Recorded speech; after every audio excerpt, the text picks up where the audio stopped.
In this moment, the car you drive won't matter. The music you like listening to, it won't matter either. But what will are those things that matter most, the things you can't replace or repair. At Carter Insurance, it is our job to protect the things in your life that can be replaced or repaired, so you don't have to. Because in this moment, you will be like the thousands of other drivers that depend on us daily, and be glad you did. Cleveland Insurance. Live life protected. At the Bridge at Ottawa, every day feels like a celebration. We're an all-inclusive community with gourmet meals served 3 times a day, an extensive activities calendar, and so much more. Our exceptional care team is here for you 24/7, ensuring you're always supported, comfortable, and well taken care of. The Bridge at Ottawa is not just a place to live, we're a place where you can thrive and live your best life. Call us today for a tour. We can't wait to welcome you to the family.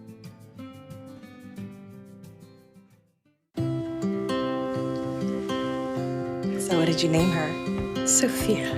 Okay, Sophia, this might hurt a little bit, but we'll do it together, all right? Good job, Sophia. Sophia, I'm here if you need me. Make sure you hold the baby's head when you give the baby to the mother. What did you name him?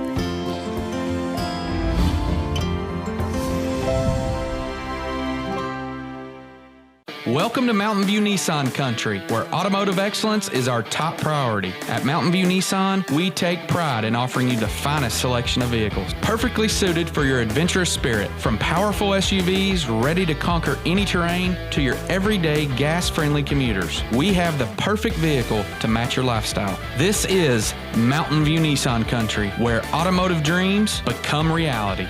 Visit one of our 3 locations in Dalton, Chattanooga, and Cleveland today, and let us take your driving experience to new peaks.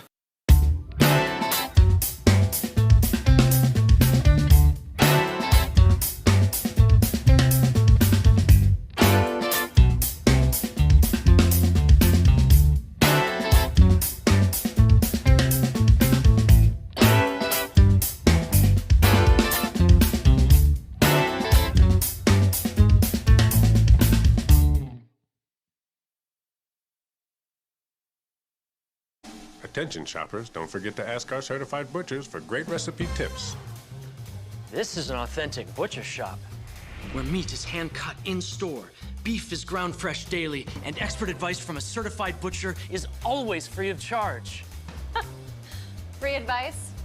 That's what I call value. The quality I crave, the value I count on. Nobody does food like Food City.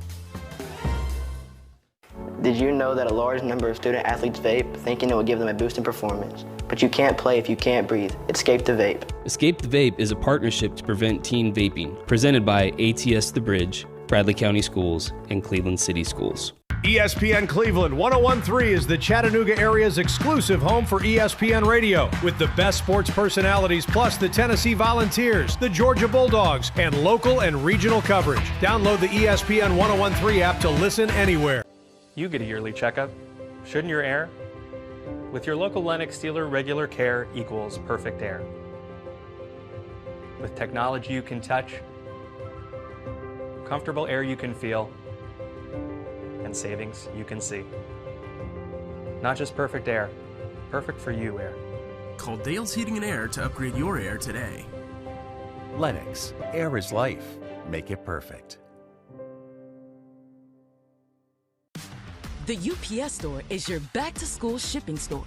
We're the desktop delivered store, the Send Cozy to Campus store, and the Ship Your Dorm decoration store. This year, the sky's the limit. When you ship UPS Air at the UPS Store, your items arrive on time or your money back, guaranteed at no extra cost, exclusively at the UPS Store U.S. retail locations. Because when it arrives matters just as much as what's inside. Visit the upsstore.com/packing to get a 20% off packing coupon today. Visit your local UPS store at the corner of Keith and Stewart Road next to Five Guys.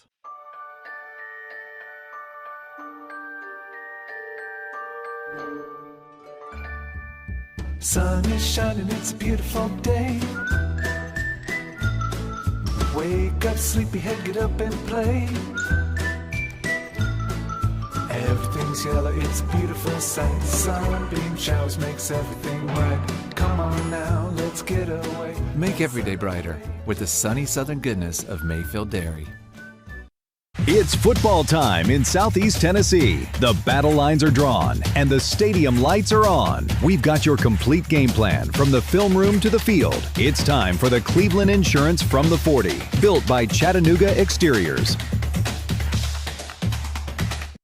And welcome in, MixTV.tv, the Cleveland Insurance From the 40. And technically we're about the goal line here. Greg Phillips, Stephen Shelton, but we're back again. 24 hours later, we're back here, this time in Athens, and we're glad Stephen Shelton is among the living. 24 hours? Yeah. About 6 hours. Call it 6. It was a long night for him, and as you can tell, Steve Hartline not among the crew tonight. Yeah. He's taking the night off, but nonetheless, we thank you for joining us here in Athens, Tennessee, for one of the oldest rivalries in the state of Tennessee. 99 years, 1927, the rivalry began. We'll talk about that game, of course, Bradley Central and McMinn County. A lot going on tonight, but we can review what went on last night. A long night for you, Shelton. Well, it was a long night myself, Greg Phillips, the players of both Cleveland and Walker Valley, coaches, officials, fans, band members. That was probably the longest, Greg, the longest football game I've ever been a part of. Well, it's the second longest for me, and the first longest was Cleveland Walker Valley at Walker Valley a few years ago when it got delayed for like 5 hours and started at like midnight. But yeah, I mean, it was crazy, just the delays and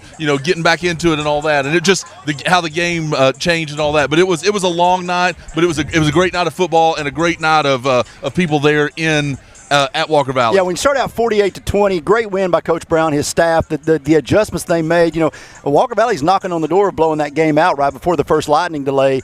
But the adjustments they made were just incredible. They came back out. They had a game plan defense. I think it started defensively. Absolutely. And then after that, McGowan got going, and when he got going, the running game got going, and Cleveland, for the first time in a long time, was able to run the football with some authority. Yeah, and that's the big thing. The defense gave the offense momentum. Brownlow had the big interception in the end zone, ran that back to almost the 50, and then caught the 45-yard touchdown pass after that. So just great momentum shift there, and the front four for Cleveland really changed the way the outcome of that game. It was an outstanding opening night around the area, and of course not only Walker Valley and Cleveland, but down the road a little bit, one of the most notable games in the country. Woo. ESPN 2 showed up in Chattanooga for Brentwood Academy and Baylor. Guys, what were your thoughts on that game? A rematch from the state championship game, and a lot of big-time players in that one. I believe last night that we can say with complete confidence that David Gabriel George is the best running back in the nation, without a doubt, and maybe the best to come out of high school since Derrick Henry. I'll echo that, and if he's the second best running back in America, I want to see the first, because he had it was 250 total yards last night. He did a backflip. He went sideways. I mean, as one of the announcers said, there wasn't enough buttons on the Xbox controller to get him to do the things he was doing. The other thing that you'll see that he does very well is catch the ball out of the backfield, 78 yards receiving, 3 touchdowns. He was a man-child last night. The guy lost his helmet and was actually lowering his head to hit a DB without the helmet, and then flags were flying from everywhere. Took his helmet off 3 times during that game that Brentwood Academy did, because he has to set out of play. Not a bad way to try to keep that guy off the field. DGG, of course, a Tennessee volunteer commitment, headed up there, and one of the kind of diamonds of that class, so to speak. And, of course, the fans in orange are excited to see him. And I watched that game a little bit. I was able to flip back and forth between the Walker Valley, your broadcast. You're not going to hurt my feelings. And the Baylor game. Go right ahead. And just as a fan, I started out, I was a little bit nervous for him. You don't want to see a young man get injured. And then, of course, as I saw him, I felt a lot worse for the Brentwood Academy defense trying to bring him down. Incredible young man, great talent. He did the one-handed somersault and kept the football in his hand and kept running. I mean, the athleticism is just remarkable. One of the things you can say about him is he's not trying to save his body for college. No. He was going after it last night. I don't think I got anything done at work today. I was just watching his highlights on repeat because they were so much fun to watch. And, of course, one of the other big names out of that game, everyone familiar with, Marshall Manning. Of course, he he gets some reps, and I believe the understanding is that we're going to see him several series each game. So he came in, completed his first pass, brought a lot of excitement and energy to that, but of course, just great football being played and a lot of big-time athletes on the field. It was said today that Marshall Manning's first pass was just a little dump-out pass to the tight end, was the biggest pass from a freshman in that state of Tennessee, bar none. It was shown on ESPN. He's a freshman and got a snap and was on ESPN. The biggest first snap in the history of the state. He brings a lot of excitement, of course, for not only the Baylor faithful, but Tennessee fans as they watch his career unfold at Baylor. So, again, a great night last night, but that's not going to take away from what we hope is a great night tonight, as we've got McMinn County and Bradley Central. We'll talk about that. But Shelton, a lot of other games on the slate around the region, and we want to start with the Battle of 411. McMinn Central hosting Polk County tonight. Well, you know, at the end of the day, this is a 51st time these teams have played. They've played every year since 1983. There were years that Greg Phillips and I, back in a little website called ValleyScoreboard.com, we would go over to Benton to watch these guys run over people. It's unbelievable. I think what you're going to see with Polk County, that's going to start building back. They've got a great little youth program going over there, new coaching staff, a young guy coming in that played at Polk County, understands Polk County. I've always said places like Polk County, you got to have a Polk County guy. You know, Bradley Central struggled for years and years and years, and I kept screaming from the rooftops, you need to get a Bradley guy that comes in here. They get Damon Floyd 21 years later. I think I was correct. But the same thing with Polk County.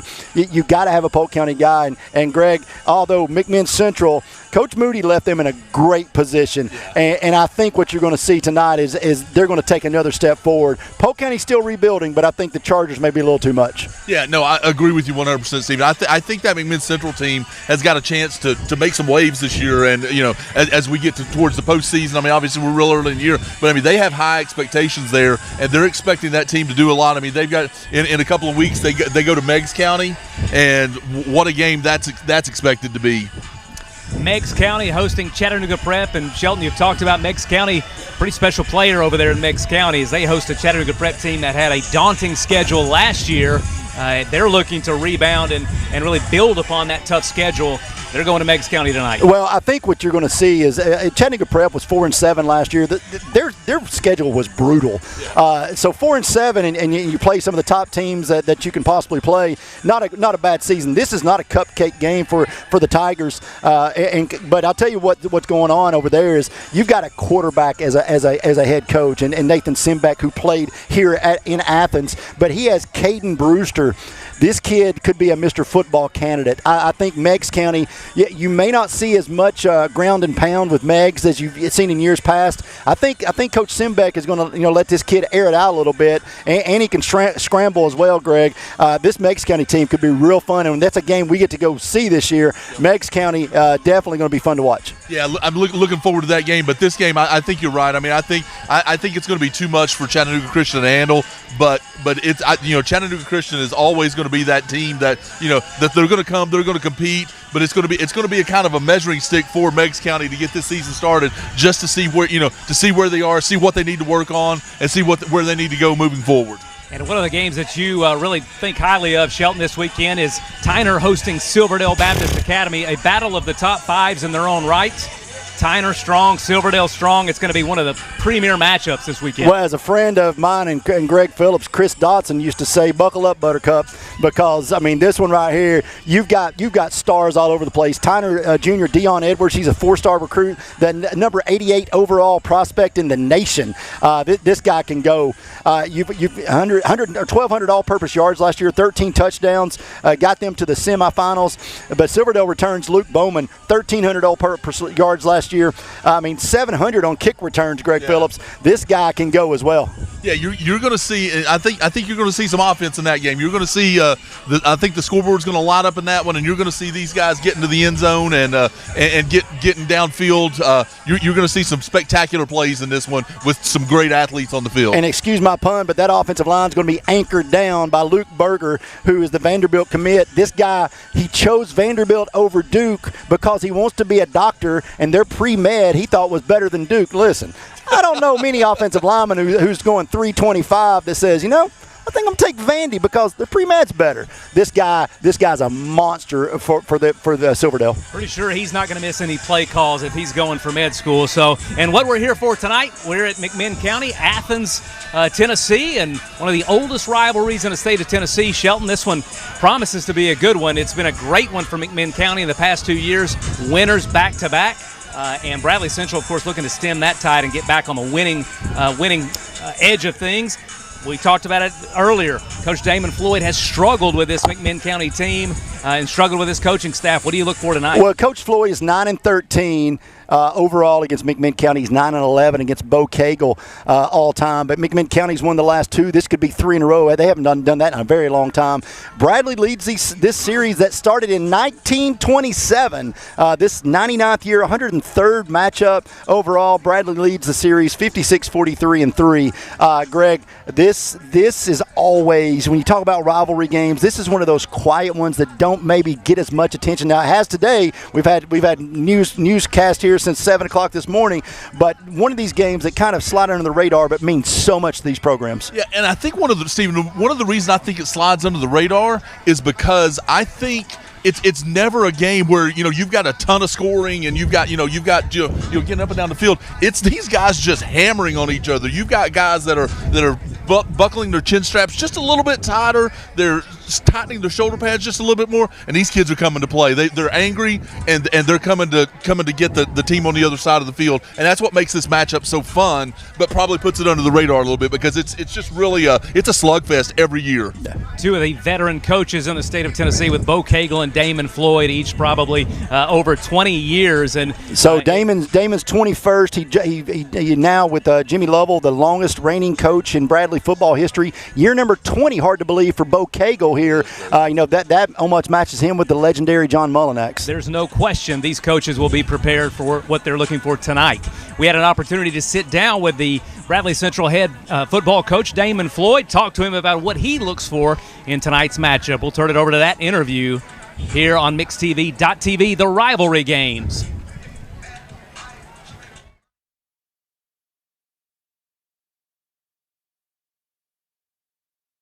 School, Damon Floyd. Coach Floyd, thank you for taking the time to join us today. Yeah, I appreciate you having me. All right, Coach, so we're getting ready. The energy and excitement of what August and a new school year brings. What's your energy level like as you walk into year 21 as a head coach for Bradley Central? I think it's the same. I feel like it's the same because it's an exciting time of year. Everybody, of course, in the South, everybody's ready for football season and quite ready. If you're a football player or a football coach, you're just ready to stop practicing and play against somebody else. That's the biggest thing because, it's hot outside and our guys are tired of going against each other. So got McMinn County first game, second longest rivalry in the state of Tennessee, and should be an exciting atmosphere and, a quality opponent. Bo Cagle does a great job. Those guys are always well prepared and very physical team. So we know we have a battle, but it'll help us in the long run throughout the season to play a team like that. How does what's the impact of playing a rivalry game right out of the gate? As a matter of fact, you've got 2. You've got McMinn County and then Walker Valley. And then what does that change the dynamics for how you prepare, how you start your season?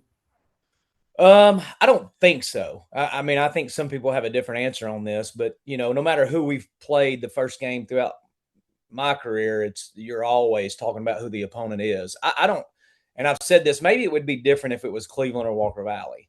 McMinn hates Bradley, and they've gone publicly and said that for many years. And our kids just don't think of McMinn County as they do Walker Valley, Cleveland. So, like I said, if it was Walker Valley, Cleveland, I think it could be different. But I don't think we've ever played either one of those teams right off the bat, first game of the year. So I've not had that experience. But I think our kids are excited to play no matter who it is. And if they're not, they probably don't need to be on the team. So, we try to force feed them, McMinn County's tough, strong, they hate us, all that stuff that everybody knows, but they're teenagers. They don't always listen to everything we say. So, but, and we're inexperienced. Our guys, we've got a lot of guys that's never played on Friday. So they don't understand the intensity anyway, no matter who the opponent is. And that's one of those, I know it's a football cliche, but we've got to worry about ourselves a little bit more than the opponent. So as you get ready to walk into this game tonight, as you prepare for McMinn County, what What are you looking for? What's the barometer for success for tonight and as you move from week 1 to week 2?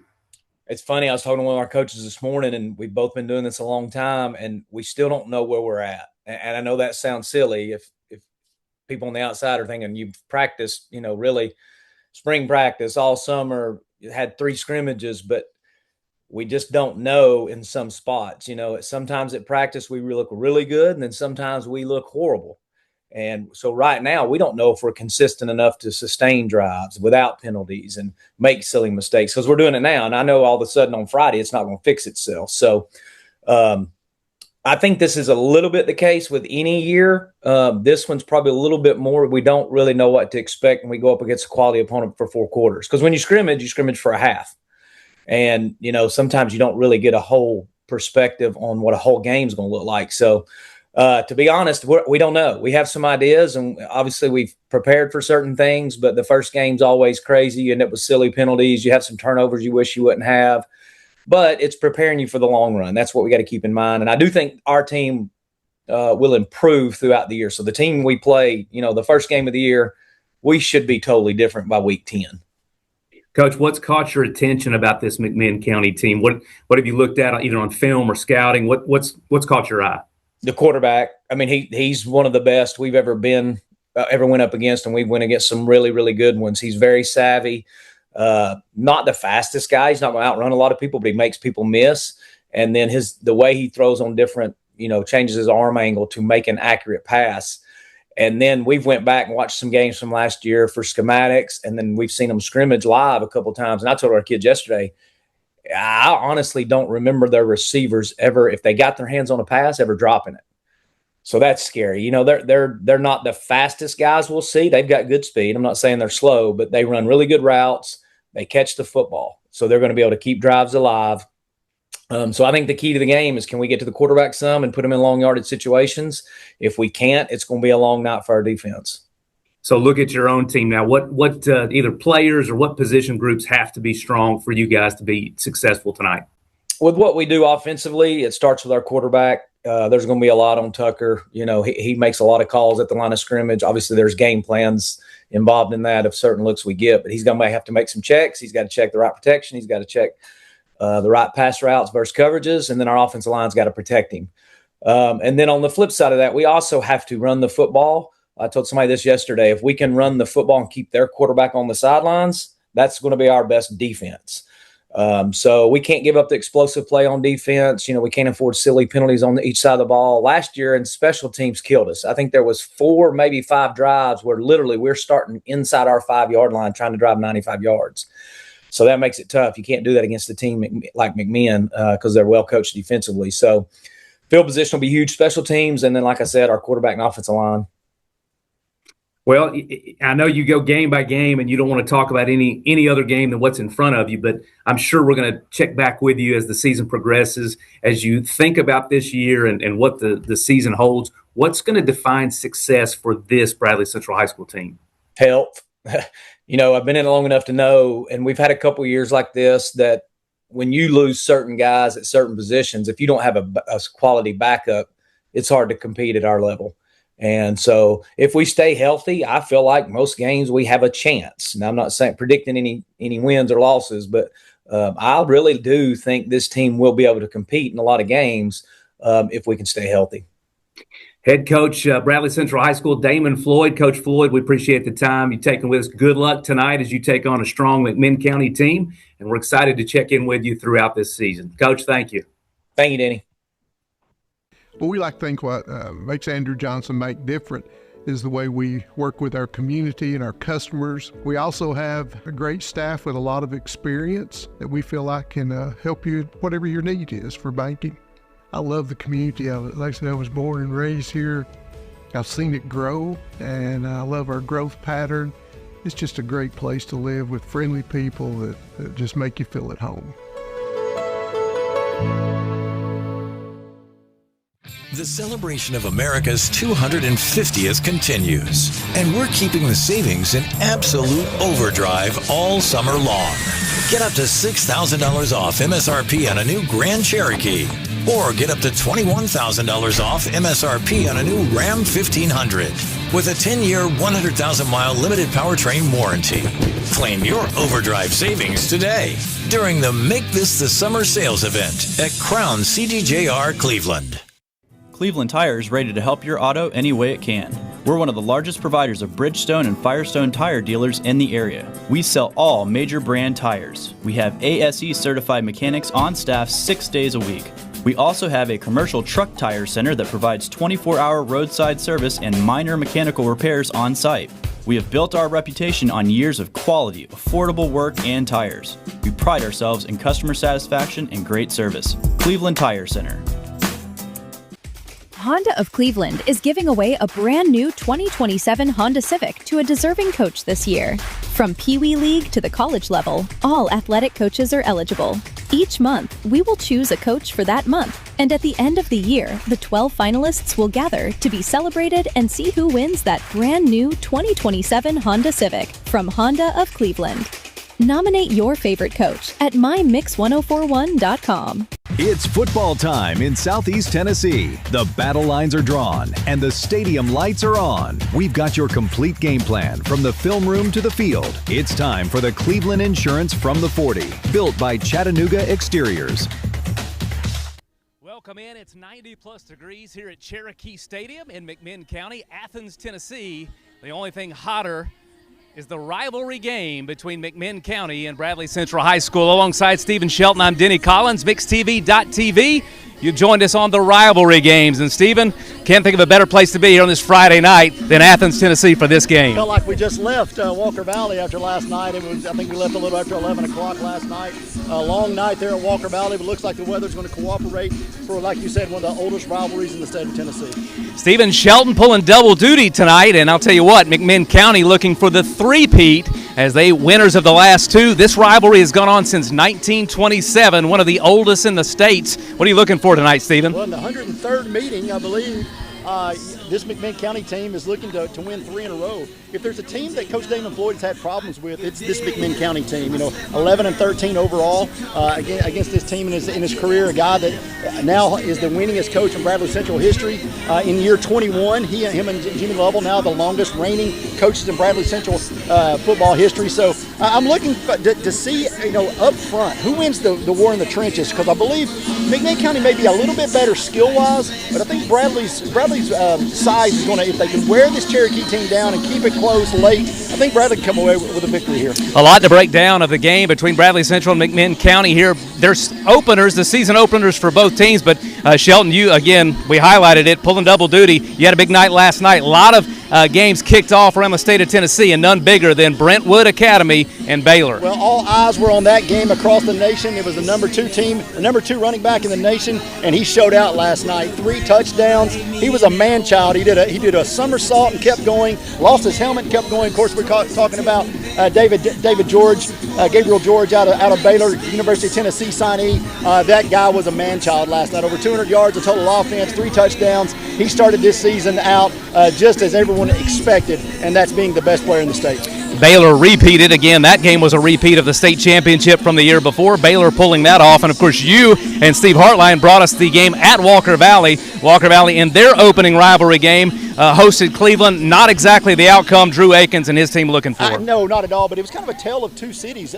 Coach Akins and his team come out great. Had a touchdown on one of their first drives. Had a block punt, a scoop and score there. And then they had a 90-yard touchdown return. And that's all the offense they could muster. And 2 of those were defensive touchdowns.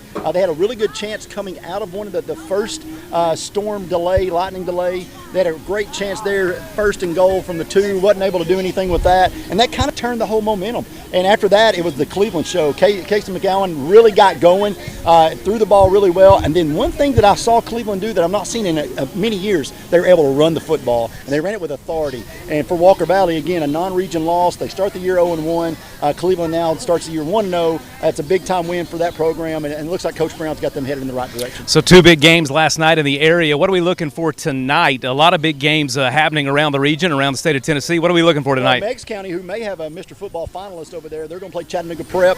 That should be a game Meigs County wins. You got the Battle of 411, talking about old rivalry since 1983, McMinn Central, Polk County. the Chargers are going to go down. I think the Chargers are legit this year. I think they got some great players, great skill players. Coach Moody left that place in a great spot, and I think that coaching staff there is ready to take that thing to the next level. We've got a great rivalry here tonight. Again, 99 years ago, 1927, this rivalry began, and it'll take its next iteration coming up next as we take on McMinn County and Bradley Central High School in Athens tonight in the rivalry games. Thank you for joining us. MixTV.tv. We'll be back shortly.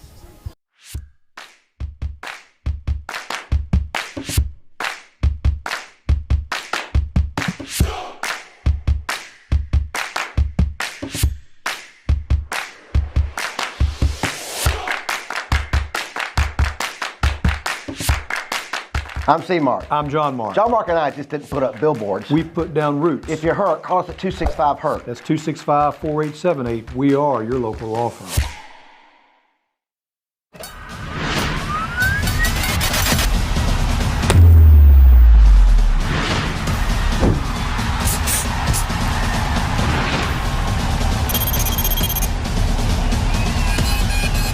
MixTV.tv, the rivalry games. Tune in for play-by-play action of the most anticipated high school games of the year. Never miss a minute of sports coverage on MixTV.tv. The UPS Store is your back-to-school shipping store. We're the desktop delivered store, the Send Cozy to Campus store, and the Ship Your Dorm decoration store. This year, the sky's the limit. When you ship UPS Air at the UPS Store, your items arrive on time or your money back. Guaranteed at no extra cost, exclusively at the UPS Store U.S. retail locations. Because when it arrives matters just as much as what's inside. Visit the upsstore.com/packing to get a 20% off packing coupon today. Visit your local UPS store at the corner of Keith and Stewart Road next to Five Guys.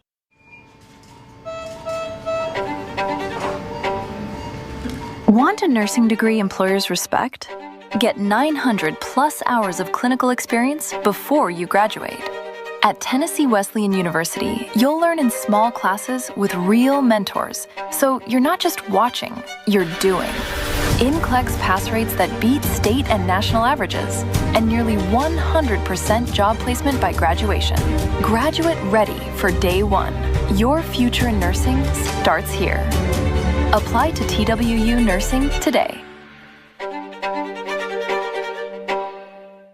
Injuries don't wait, and neither should you. At Center for Sports Medicine and Orthopedics walk-in clinics, you'll see orthopedic specialists right away. No appointment needed. We help you move better, faster. Center for Sports Medicine and Orthopedics. Expert care right when you need it.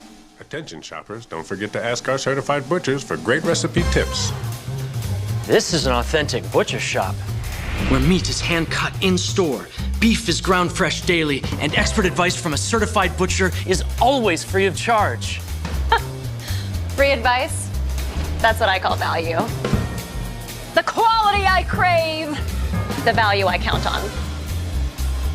Nobody does food like Food City.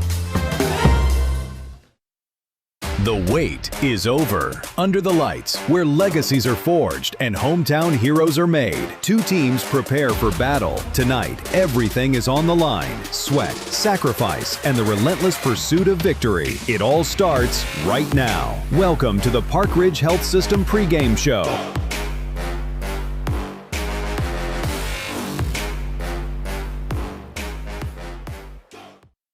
It's MixTV.tv, the rivalry games, and we're here live in Athens, Tennessee. McMinn County hosting Bradley Central High School in one of the oldest storied rivalries in the state of Tennessee. Since 1927, this game's been played 103 times. So we're locked in and ready to go here in Athens alongside Stephen Shelton. I'm Denny Collins, and we've got Greg Phillips on the field. He's doing our sideline reporting tonight. Greg, what can you tell us down there on the sideline? At this time, the student sections are starting to show up. They're getting ready to go. The excitement's brewing. The bands are on the field, and it's going to be a great night for football tonight. The weather's starting to cool down a little bit. I hesitate saying that because it's still really hot, but we're starting to see that cool down a little bit, and it's going to be a great night for football, and I'm excited to see what happens. We've got the invocation and the national anthem. Life today, for the mercy that you give as we get an opportunity to come together. To watch a good football game. Father, pray for the safety of the fans, coaches, players, as well as they participate in travel. God, most of all, thank you for your son Jesus, who came to pay a debt to you that we could not pay ourselves in his death, burial, and resurrection. We thank you for your faithfulness. We love you in Jesus' name. Amen.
McMinn County Cherokee Band doing a great rendition of the national anthem.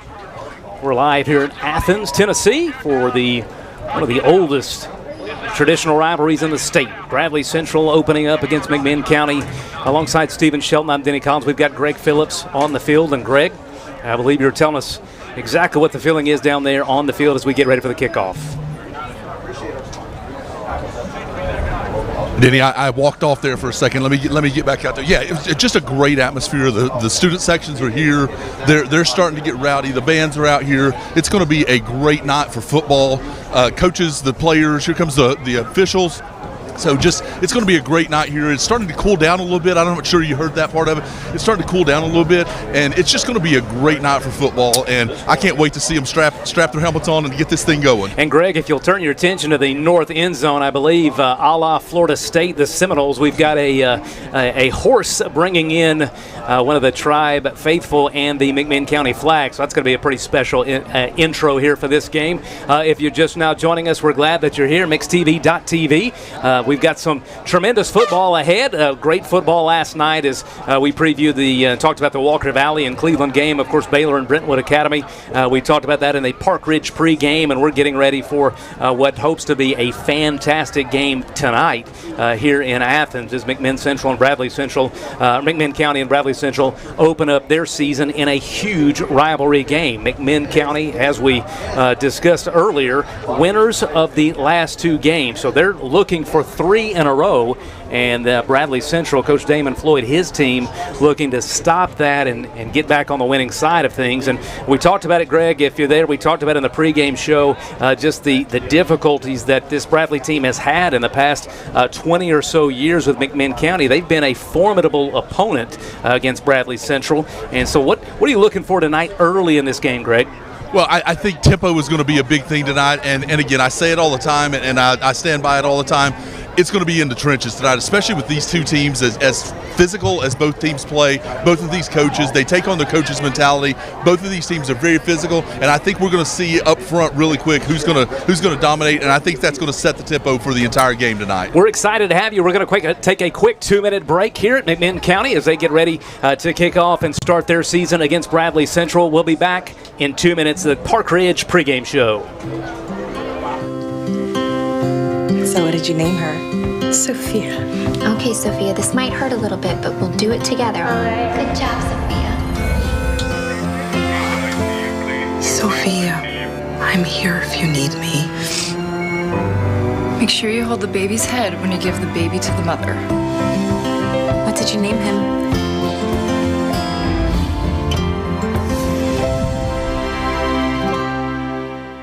ESPN Cleveland 101.3 is the Chattanooga area's exclusive home for ESPN Radio, with the best sports personalities plus the Tennessee Volunteers, the Georgia Bulldogs, and local and regional coverage. Download the ESPN 101.3 app to listen anywhere. Right now you're wondering, what's next? Well, Lee University specializes in helping you find your next path, your education, your calling, your faith. Wherever you feel led, we know you can make a difference. That's why your Lee family will be with you to guide the way. No matter what twists and turns lie ahead, you can expect something great from Lee University.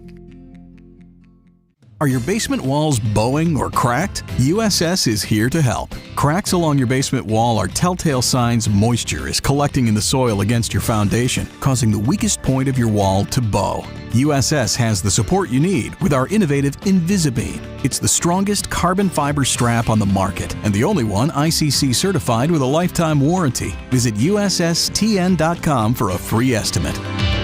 We'll guarantee our best. Call USS. The celebration of America's 250th continues, and we're keeping the savings in absolute overdrive all summer long. Get up to $6,000 off MSRP on a new Grand Cherokee, or get up to $21,000 off MSRP on a new Ram 1500 with a 10-year, 100,000-mile limited powertrain warranty. Claim your overdrive savings today during the Make This the Summer sales event at Crown CDJR Cleveland. The wait is over. Under the lights, where legacies are forged and hometown heroes are made, two teams prepare for battle. Tonight, everything is on the line. Sweat, sacrifice, and the relentless pursuit of victory. It all starts right now. Welcome to the Park Ridge Health System pregame show.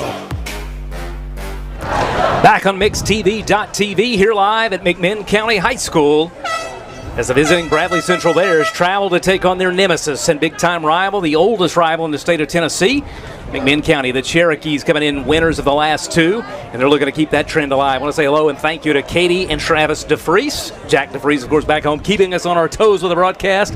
Appreciate them and all our listeners wherever you are around the county, around the state, and around the nation. Thank you for joining us here on MixTV.tv. Along with Stephen Shelton, I'm Denny Collins. We got Greg Phillips on the field. So you've got the B team in the box, but the A team on the field. This is going to be a primetime matchup, Shelton. Yeah, I did notice, though, speaking of the guy on the sideline, we had Liz last night. She broke in her first game ever with us on Thursday night game there at Walker Valley. And I have noticed, though, the camera, the camera they're using tonight has a little bigger, wider angle view than it did last night for Greg. And there has been a horse run across the entire field.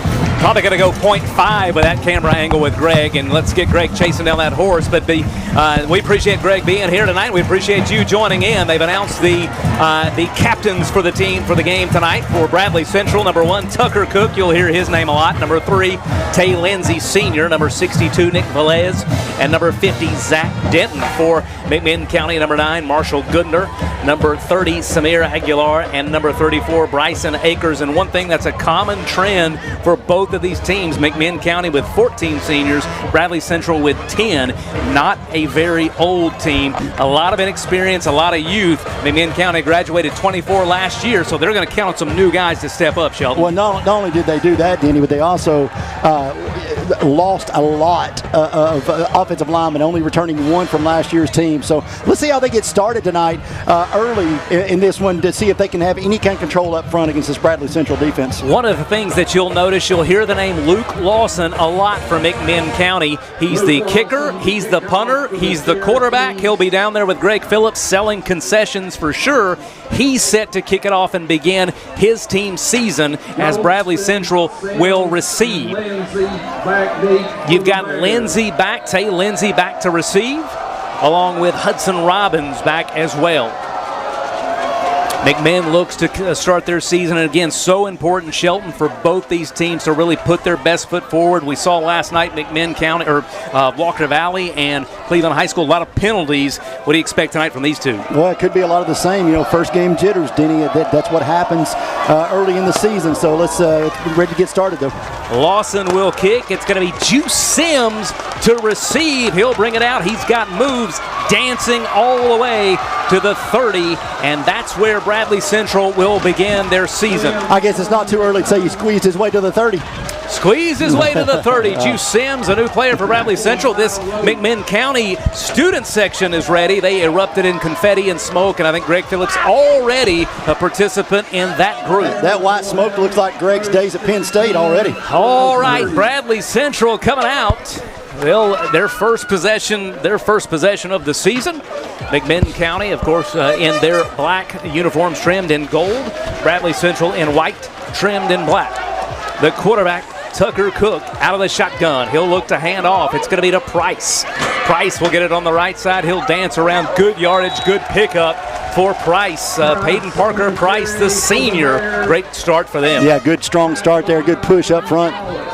And Shelton, we talked about Tucker Cook before the season here, and this is his third opening day start, but really hasn't had a full season because of injury. Yeah, really, been hit with the injury bug his whole career here. Hopefully he stays upright for Bradley Central. They're going to need him throughout this season. Cook going to be in the shotgun. Tay Lindsay split out wide, 3 wide to the left. Cook's going to run. He's in trouble. Face mask. That's going to be an easy call. Yeah. The first flag of the night will be a face mask against McMinn County. He grabbed a hold and didn't let go. Yeah, we'll look at the replay here. It could be face mask or horse collar. Not sure which one he grabbed a hold of, but it looks like face mask the way his head turned really quick there. Got a hold of the face mask, did not let go, and Tucker Cook was swarmed in a lot of trouble early, but again, McMinn County bailed out with the penalty, so that's going to be a 15-yarder and an automatic first down. And so early on here, Shelton, as each team tries to fill the opponent out, what do you look for here? Well, I mean, the one I think that both coaches said, the one that makes the least number of mistakes in this series normally wins. Tucker Cook coming in out as his, again, third season as the starter, but yet to complete a full season. He's looking to stay healthy and lead his Bradley Central team to several wins. And, of course, this one was one they had an opportunity last year, led throughout the game, and McMinn County came back and won 21-17 with a late game rally. So, and right at the 50-yard line here, Bradley Central's opening possession here on MixTV.tv. We're so glad you've joined us wherever you are. High snap. Cook's going to look to throw, and he's going to be off target, intended for Terrell Goldston, and that was covered up pretty well. Yeah, great job there by McMinn County. It's going to be interesting. The secondary for McMinn County is, pretty good. You got the Goodner kid out there who's a senior, going to sign with the Lee University in baseball. His dad, Blake, running back for Bradley Central years ago. So it's definitely going to be interesting to see how Bradley tries to attack that secondary. Number 5, Carson Tinsman on he defended that really, really well. And Coach Bo Cagle talked about, his team not deep, so a lot of kids are going to play both ways. And Carson Tinsman, one of those individuals playing both ways. So second down here for Bradley Central. Got a quick hit out to the right side. Going to go out to Lindsay. Goldston. Goldston will battle for almost 9 yards. A quick approach. Is that something Bradley's going to look to do? Really get the ball out of their hands quickly and avoid that pressure? It worked for Cleveland last night. Got it out. Same play Cleveland ran last night, and it worked there today. So second down moves to third. So positive yardage going to be third and short as Bradley Central stays ahead of down and distance. A manageable third down here. Bradley Central going out of the shotgun again. Going to be Peyton Parker Price in the backfield with Tucker Cook. 2 split out to the left. Cook's going to look to give. Price will take it. He'll have room to roam on the right side, and he'll pick up the first down. Oh, tough spot. I think he still has it. Yeah, they gave it to him. They did. First down, Bradley Central High School. So move the chains for Bradley. McMinn County looking to get off the field here. Bradley, opening drive of the season. They've moved into McMinn County territory at the 39. And both these coaches are okay with not scoring early. They like your time of possession, wear the defense down. So both these coaches right here are definitely okay with these types of drives, long, Philip Fulmer, 3 yards in a cloud of dust type of offense for both these teams. So looks like an equipment deal. Can't have your knee pads, have to cover your knees, or you got to go off this year. Saw that a couple times, and we were watching your game last night, and of course the Baylor game. They had that a couple of times. Handoff there goes for no yardage. Swarmed by McMinn County. Looked like it was going to be Carson McDaniel. Carson McDaniel, the junior, 6'2", 192 linebacker, in on the tackle. So 2nd and 10 after no gain for Bradley Central. Yeah, Parker Price now 3 carries, 6 yards for got a lot going right now for this Bradley Central offense. How important is the running game to this Bradley Central team? Oh, I think it's pivotal. I think that's where everything starts with them is getting the running game started and be able to open up the throwing. Cook looks long. It's going to be complete inside the 30, battling down to the 26-yard line. Tay Lindsay, nice pitch and catch there. Cook had a lot of time, set his feet off the front foot, and Tay Lindsay there for the big reception and first down for Bradley Central. Yeah, great catch there. Great awareness. He not the best spiral in the world, but was able to haul it in. Looks great on the stat sheet as Cook had time to set and deliver. Another first down for Bradley. They're moving here early. Yeah, moving the football. Nothing big chunks. That was a 13-yard gainer, but not anything with substantial chunks. But like I said, they're running this Bradley offense. But Bradley wants that. If the run game can set up the pass game with some play action, that's where Bradley's bread and butter is. And they want to try to get the ball out quick, and that play action allows them to do that. 1st and 10, opening drive. Bradley Central. Price in the backfield with Cook. Whistles blow, and looks like they're going to have a delay of game perhaps. That judge on the call. We'll see what that is in a game that was marred by penalties last night, even the Baylor Greenwood Academy, and it is a delay of game. I imagine around the state, a lot of games are going to be riddled with penalties as these teams try to figure out, hey, live game action, we're not going against each other, it's another opponent, live officials. That's just something that happens, right? Well, yeah, I mean, remember, though, these refs have had an off-season to prepare, too, and they're coming out with everything they can think of that they've been told to watch this year. Cook back to pass. Again, good protection. He wants it all. Going deep. That's just overthrown. Yeah, had him there a step, but looks like they're going to call number 11, Jackson Gonzalez, with a hold. If we've got the replay here, you can see, grabs some jersey there, pulls him just a little bit. Terrell Goldston had a step, and I think wisely, number 11, Jackson Gonzalez, held on to him and probably saved the touchdown. Absolutely. Good-looking ball from Tucker Cook as he had a man and a step. And again, there you see the hold by Gonzalez, preventing that touchdown. Official right on top of it. Whoa, what are we doing here? Yeah, we're going to be passing. There we go. We're going the wrong way, though, it looks like, for Bradley Central. They're going to step it off. Yeah, step it off now. Yep. There we go. So that's going to be an automatic first down for Bradley Central. And again, opening drive here, so McMinn County yet to get off the field. It is a first down for Bradley Central at the, looks like, 17-yard line here in Athens, mixtv.tv. The rivalry games. We thank you for joining us last night as Shelton and Heartline brought you the Walker Valley Mustangs and Cleveland Raiders. Tonight, Bradley Central, McMinn County. 1927 they began. The Hoover administration, and a couple of years before the Great Depression, carried on 103 times, and it's a fantastic rivalry. The give will be inside. Give to be Price. Price battling inside. He'll be inside the 10-yard line. Big run there for Price. Yeah, 8 yards on the carry for Price. Great run for him. Great run for Bradley. Price, not a huge kid, 5'7", 165, but he runs hard, Shelton. Absolutely. He drug a player or two on that one. Bradley Central now second and short as they move inside the 10. Again, the opening drive for Bradley Central, and it's been a productive one. They started at the 30 on the return by Juice Sims to start the season, moved inside the 10-yard line, and they're poised to score here. Second and short, can get a first down. McMinn showing pressure. The give will be inside. No. Going to go deep. Looks like a flag. Oh, no, my. Didn't call it. Thought we had a handful of jersey there as Carson Tinsman defended against Zane McIntosh, the senior, 6-foot senior. McIntosh tried to go up top. Let's go to the, I'm sorry, that was J.J. Johnson. My apologies. Johnson looks like he's wanting the flag. I think we wanted the flag. Really tough to see how the flag didn't come out there. Well, he went to pull it. He just left it in the back pocket. So J.J. Johnson could not connect with Cook. Cook will take it, and it'll be Price again on the outside. Nowhere to go. McMinn County stands him up. So fourth down coming here. Decision early for Coach Floyd. Great opening drive. What do you do here, Stephen? Woo! Taking the points. I'm a guy that takes the points, but I don't know their kicking game either. So it's going to be 4th down here. Great drive for Bradley, but McMinn County has bowed up when they've needed to. 4th and looks like about 3 yards to go. They've had success running the ball in spots. Price was stopped on that occasion. Cook's going to mark it out. We've got a new running back in. It's going to be Hezekiah Thomas, the freshman. Thomas in the backfield with Cook. Cook out of the shotgun. Pistol formation. The give will be Thomas. No, it'll be a throw. That's got to be a flag. No, it's not. Again, denied. J.J. Johnson. I don't know what a pass interference is. J.J. Johnson couldn't get to that one, of course. A McMinn County defender all over him.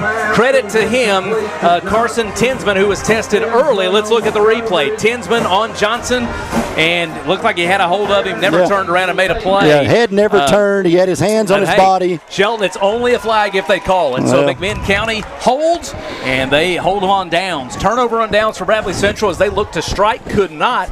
And now McMinn County coming out on offense, and a name that we're going to talk about a lot, Luke Lawson. If Greg Phillips, Greg, you're down there on the field, what'd that look like for you down there right at your goal line? Denny, completely agree with the call on that. It was both players were pushing and tugging and all that. I think that was a great no call. And again, I thought that's the way it should have been.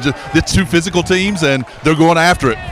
Greg apparently doesn't have his glasses on down there. If Greg's going to disagree with us, we'll continue to go to him multiple times. It's not we're going to go away from him. We'll keep going to him. So here we go. First play for McMinn County. Luke Lawson rolls out, and it's going to be complete. Tackle made by Caden Cantrell. Reception there, Maddox Frazier. And for McMinn County, you'll hear a lot of the same names.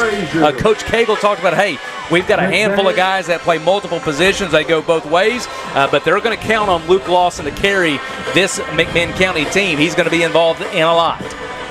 First down again. Nice run, nice play there, McMinn County. It'll be a handoff inside around. Pursuit by Bradley Central coming, and they get him. Lincoln Watson will carry it. Brought down by Porter Gruber, sophomore. Good play there from Bradley, tracking him down. Good yardage there from McMinn. Bradley on the pursuit. It's going to be 2nd and probably 7 as it looks like. McMinn County again in black uniforms, trimmed in yellow. Bradley Central in their road white, trimmed in black. Beautiful night here at McMinn County, Athens, Tennessee. Shotgun formation. Lawson going to look to pass. He's scrambling, rolls to his left. Flag out, complete. It's complete to Gonzalez, who moves up to the 37-yard line, 38. But let's see about the flag. Shelton, any indication? It's holding. It's going to be a holding. So great play will be nullified. And you see the elusiveness of Luke Lawson.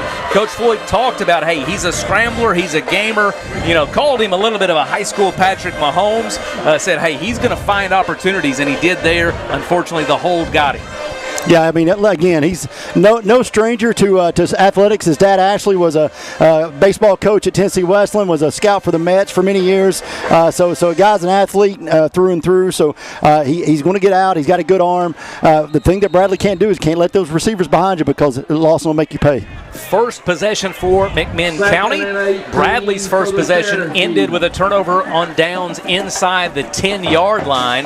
McMinn County takes over and facing a 2nd and long. They'll go with a screen pass. Lawson underneath, weaving inside and out. It's going to be number 29 for Lincoln Watson. He had one start last year, Shelton. They said one start against East Ham, and he had about 40 carries in that game against East Hamilton. They're really going to count on Lincoln Watson, and you can see why. Yeah, great run there. So big first down there. Disappointment for Bradley Central as they had him pinned back 2nd and long after the holding call. McMinn County gets the reset. They're back at the 36-yard line with a fresh set of downs. Luke Lawson in the shotgun. Flags will go. Lincoln Watson was back there with him. See if the flag is. Thank you for joining us here, MixTV.tv, live at Athens. The rivalry games. It's a lot of fun to have these rivalry games early. No infraction. Number 2, again, knee pads too high, pants too high, so Drake Frazier has to come out, reset. Penalties right now, 3 for 40 yards, McMinn County. Bradley, none. 3 penalties for McMinn County. They're going to come back the other way. Nice move, but Bradley gobbled them up. Missed tackle there for Bradley. Number 9, Marshall Goodner. Great play as he was bottled up for a short gain, and he made something out of nothing. Great play there if we can see that replay, Austin. First down, Cherokee. Marshall Goodner, a senior, one of 14 from McMinn County. Try to get you that replay after this. Luke Lawson, number 4, the senior who does it all. He's quarterback, kicker, punter. He'll give on the sweep. No, they'll go inside. Going to be Watson again. He'll be bottled up after a gain of about 4 yards. So Lincoln Watson, he's going to be a primetime player for this McMinn County team this year. Going to be second down for the Cherokees. Their opening drive, Bradley Central, if you're just joining us, had the ball first. They received, drove all the way inside the 10, got it down to the 5, and they were stopped on downs. McMinn County taking over. Now they're moving back down the field, and Shelton, you alluded to it. Both of these teams methodical in how they approach, and it's a very grinded-out style. Oh, absolutely. Gibbs going to be inside. No. Keeper will be Lawson. He'll option it out to the outside. It's going to be Drake Frazier. Frazier takes it. He'll move around, get a first down, but a flag is thrown. The 4th flag, what appears to be on McMinn County. We'll wait and see what the call is. Flag on the play. Shelton Drake Frazier, one of those guys that Coach Cagle, a senior, that he said he's going to be everywhere tonight. Offense, defense, all over the place. You can see his athletic ability. Great run there. Well, if Davis is a word you associate with Cleveland football, Frazier's a name I should say you associate with McMinn County football. Just that family's just been here for years. Looks like it is against McMinn County. And that's, man, I tell you, that's penalty number 4 on the night for them. So I believe we're going to have a hold on the run, so that'll be a spot foul. They'll move McMinn County back on a great run there. Lawson, you can see his elusiveness and decision-making as a quarterback, so it's going to be second down and short. We'll replay that down. McMinn County driving, putting together a good little drive here, but as you said, Shelton, penalties really stymieing this drive and this offensive possession. Oh, without question.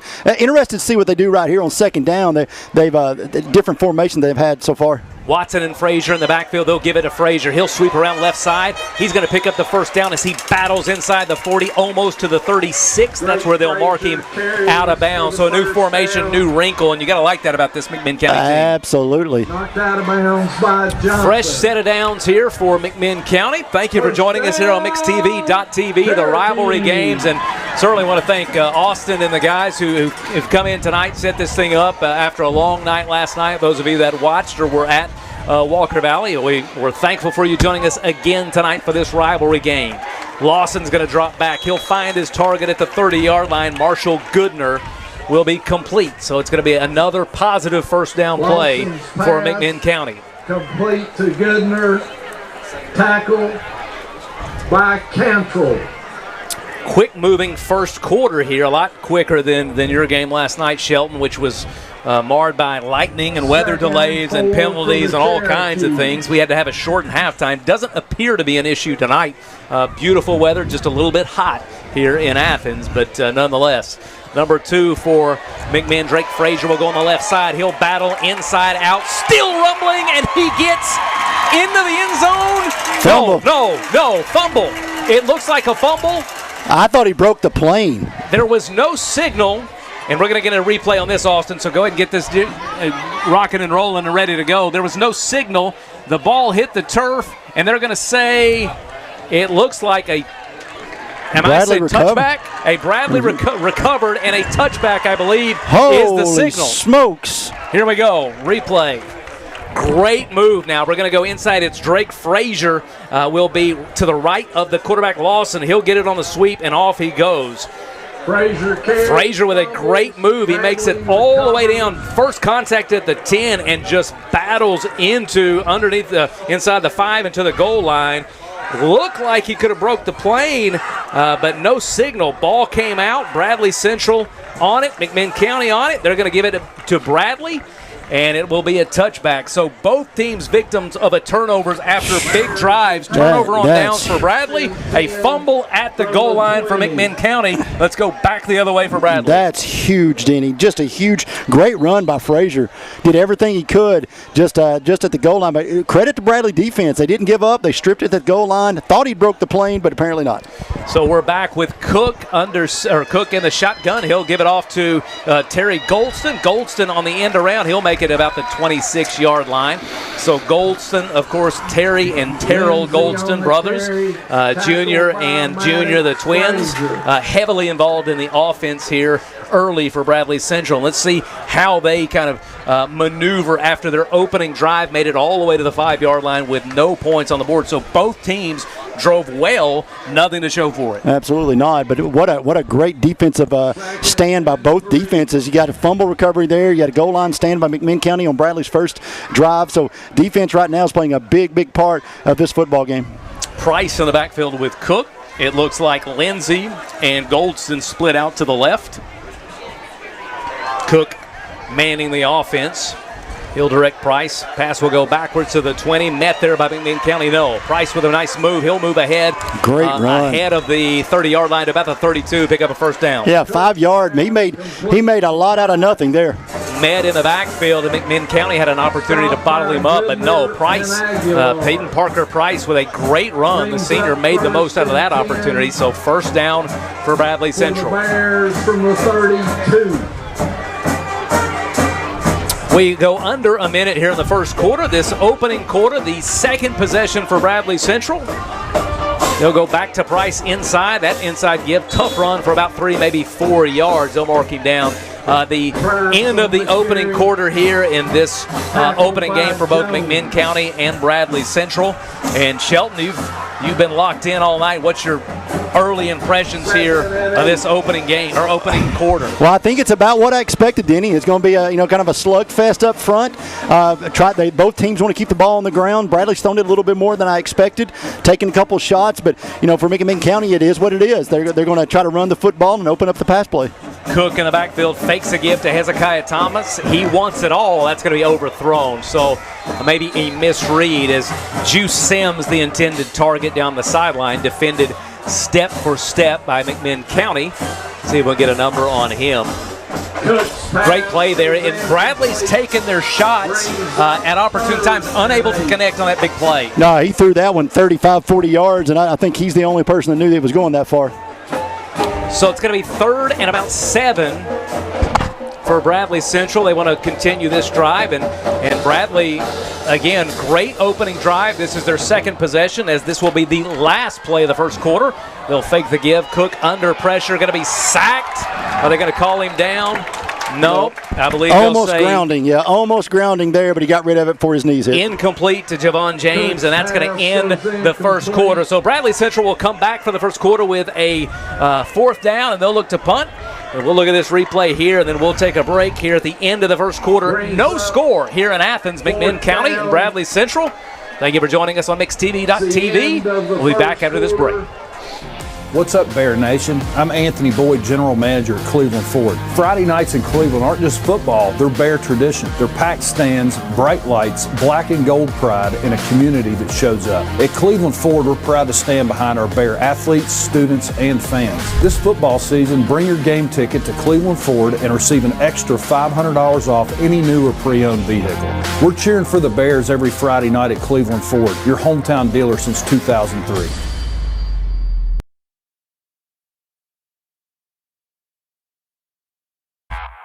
You're watching MixedTV.tv, the rivalry games. Second quarter coverage is presented by USS. Since 1994, we've helped more than 30,000 customers solve their foundation repair and waterproofing problems. Learn more online at USSTN.com.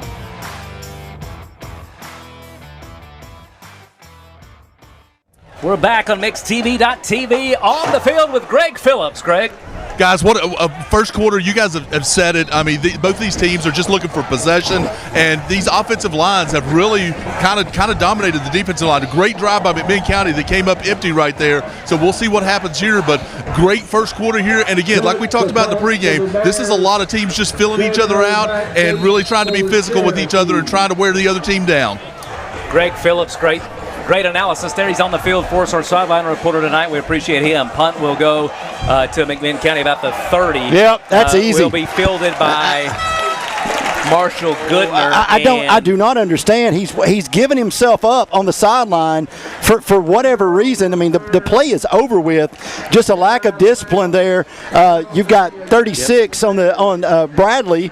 Lost my roster. Maddox Hampton. Matt just pushes him for no reason. He's 3 steps out of bounds. Easy call for Grant Farmer. Tosses the old yellow handkerchief there and gives Bradley their first penalty of the game. Yeah, here we see the punt fielded by McMinn County. Like you said, Shelton, he gave himself up, just moving out of bounds, and just a little extracurricular activity there for Bradley. First penalty of the game, but I'll tell you what, although Coach Floyd not pleased with that, he's got to be pleased with a penalty-free first quarter. Absolutely. So McMinn County now, after forcing the punt, will get their second opportunity here. They'll take over at looks like the 30, but we're going to mark off the penalty. That'll be a 15-yarder, so they're going to get the ball almost to midfield. Say hello to some folks watching it at home. And Father Seth Lee, Lake Forest Middle School attendance director.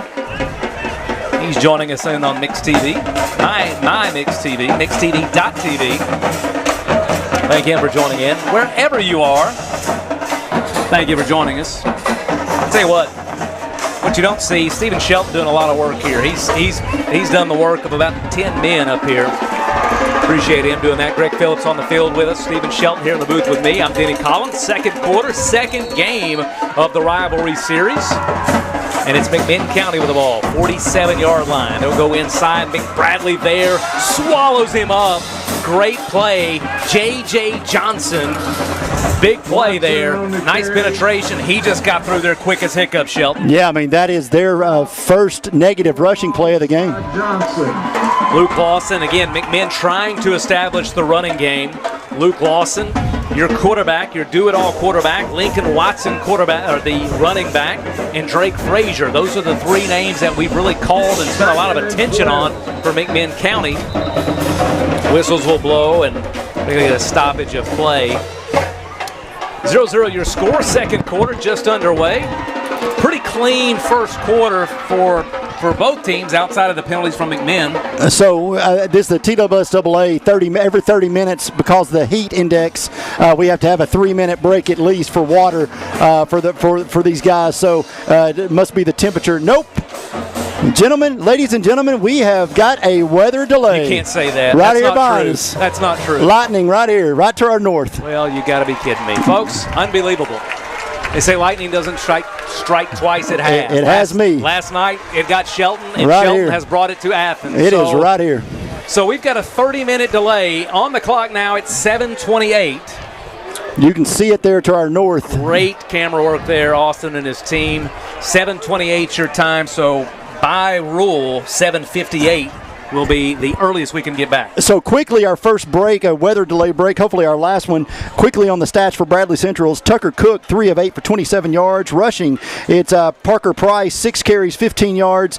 Terry Golston, 1 carry, 7 yards. Receiving, it's Ty Lindsay, two receptions, 22 yards, and Parker Price, one reception for 5 yards. For McMinn County, it's Luke Lawson, 5 of 5 for 61 yards. Rushing for the Cherokees, it's Drake Frazier, 1 carry for 7 yards. Lincoln Watson, 2 carries for no yards. For receiving, McMinn County, the Cherokees are led by Marshall Goodner, 2 receptions, 22 yards. Lincoln Watson, 2 receptions, 28 yards. And Maddox Frazier, 1 reception for 11 yards. Again, this will be a 30-minute delay. If you watched last night, you know the drill. We're going to take a few minutes, and then we'll be back as soon as we're able to start play again. You're watching high school football on mixtv.tv, the rivalry games. We'll be back when weather allows.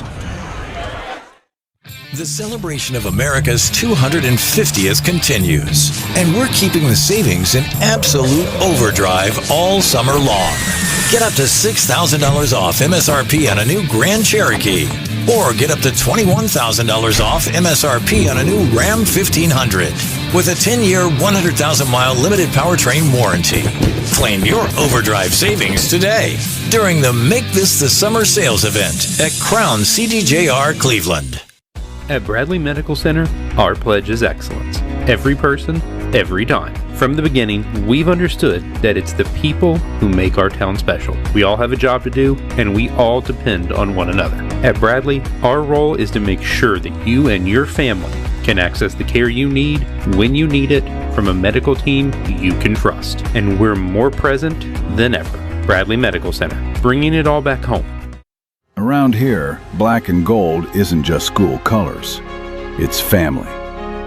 At Bender Realty, our Bradley Central High School alumni grew up walking these same streets, cheering on Friday nights, and building roots right here in Cleveland. When you're buying or selling a home, rely on the hometown team that knows every corner of Bear Country. Bender Realty, where customers send their friends. Go Bears. Breakfast mix and match now lets you choose the smoked sausage biscuit, sausage egg biscuit, biscuit and gravy, or a cinnamon roll. Now, hop to it before you overspend on breakfast. The 2 for $5 mix and match, only at Hardee's. I'm C-Mark. I'm John Mark. Never text and drive. And always wear your seatbelt. If you've been involved in a wreck on the interstate, give us a call. We may have the video footage from our exclusive crash camera network. That crash camera will add value to your case. More cha-ching. Take a look at our website. Check it out. 265-HURT. That's 265-4878. We are your local law firm.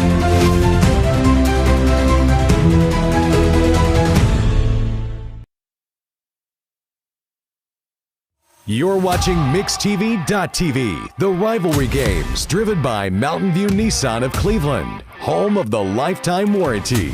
I-75 exit 20 and cleveland-nissan.com.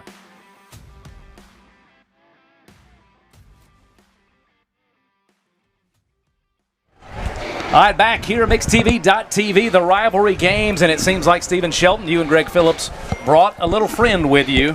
And it is heading right toward us. If you look here at the at our weather, the Stout Mechanical Solutions weather, it looks like Fruit Loops may not miss this one. That's got a little red, little orange, little green. It's got a little everything there. And this is not exactly what we predicted. We thought no weather this evening, but this one's looks like it's going to head right toward the old Friendly City. Yeah, my News Channel 9 weather app said 0% chance. Guess they weren't counting Athens. It's a 11:19 to go in the second quarter. We are under a lightning delay. And Greg Phillips, can you hear us, Greg? Greg's down there on the field.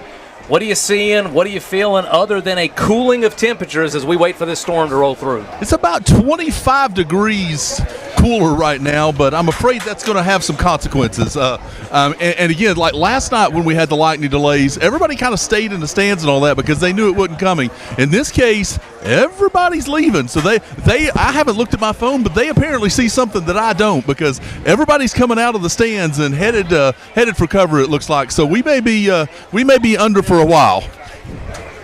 And Stephen, we've both teams have had a possession, opening this game, and it was a very physical opener for Bradley as they pounded it down the field inside the 5-yard line. Turnover and downs. McMinn County answered that back to the goal line, a fumble inside the end zone, and so Bradley gets it back. Quick impressions here the first quarter or in a few minutes. Total yards for McMinn County 68, total yards for Bradley Central 49. It is two calls like you said in the end zone that you and I disagree with Greg.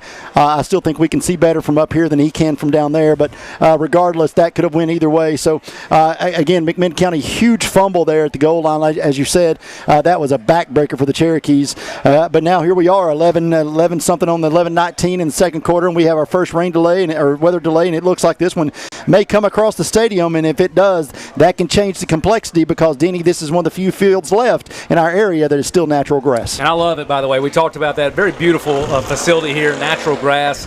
Big fan of grass. Playing it on grass, I love it. The turf is nice and certainly helps with the rain, but it's something about playing football on the real stuff. And you can see great shot there from our team of what's coming this way. So that is moving north to south, so we're going to anticipate a little bit of weather. Hopefully the delay started about 6 minutes ago, and 7:58 is the first opportunity for us to get back on the field. It looks like, and of course we don't know what's behind it, but it looks like this is the only cell that's moving through here, so maybe this can move through. That's twice you've jinxed us. I mean, great weather tonight. Here comes the rain. Only the only cell tonight. That's fine, whatever. Yeah, just following the lead last night. I was following the weather report from last night.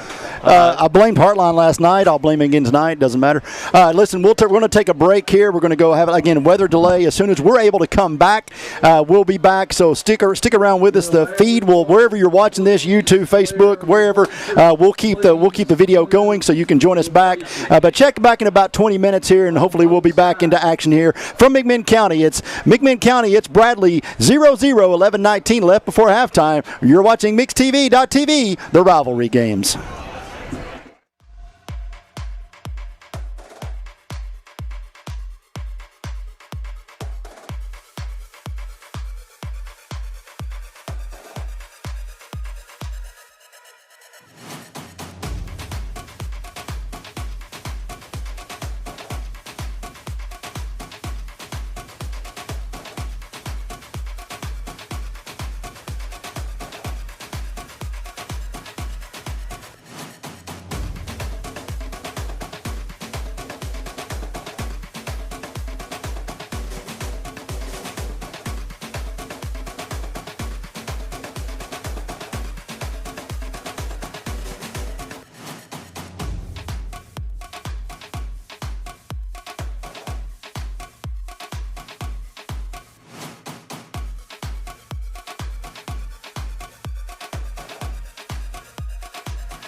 All right, we're back. A 45-minute delay, and we're back. MixTV.tv, the first weather delay.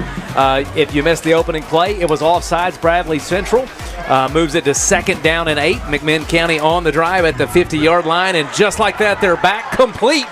Pass will be complete to Maddox Frazier, 0-0. Frazier will go inside to the 20-yard line, so after the penalty coming back, Frazier complete from Luke Lawson. Frazier for the first down.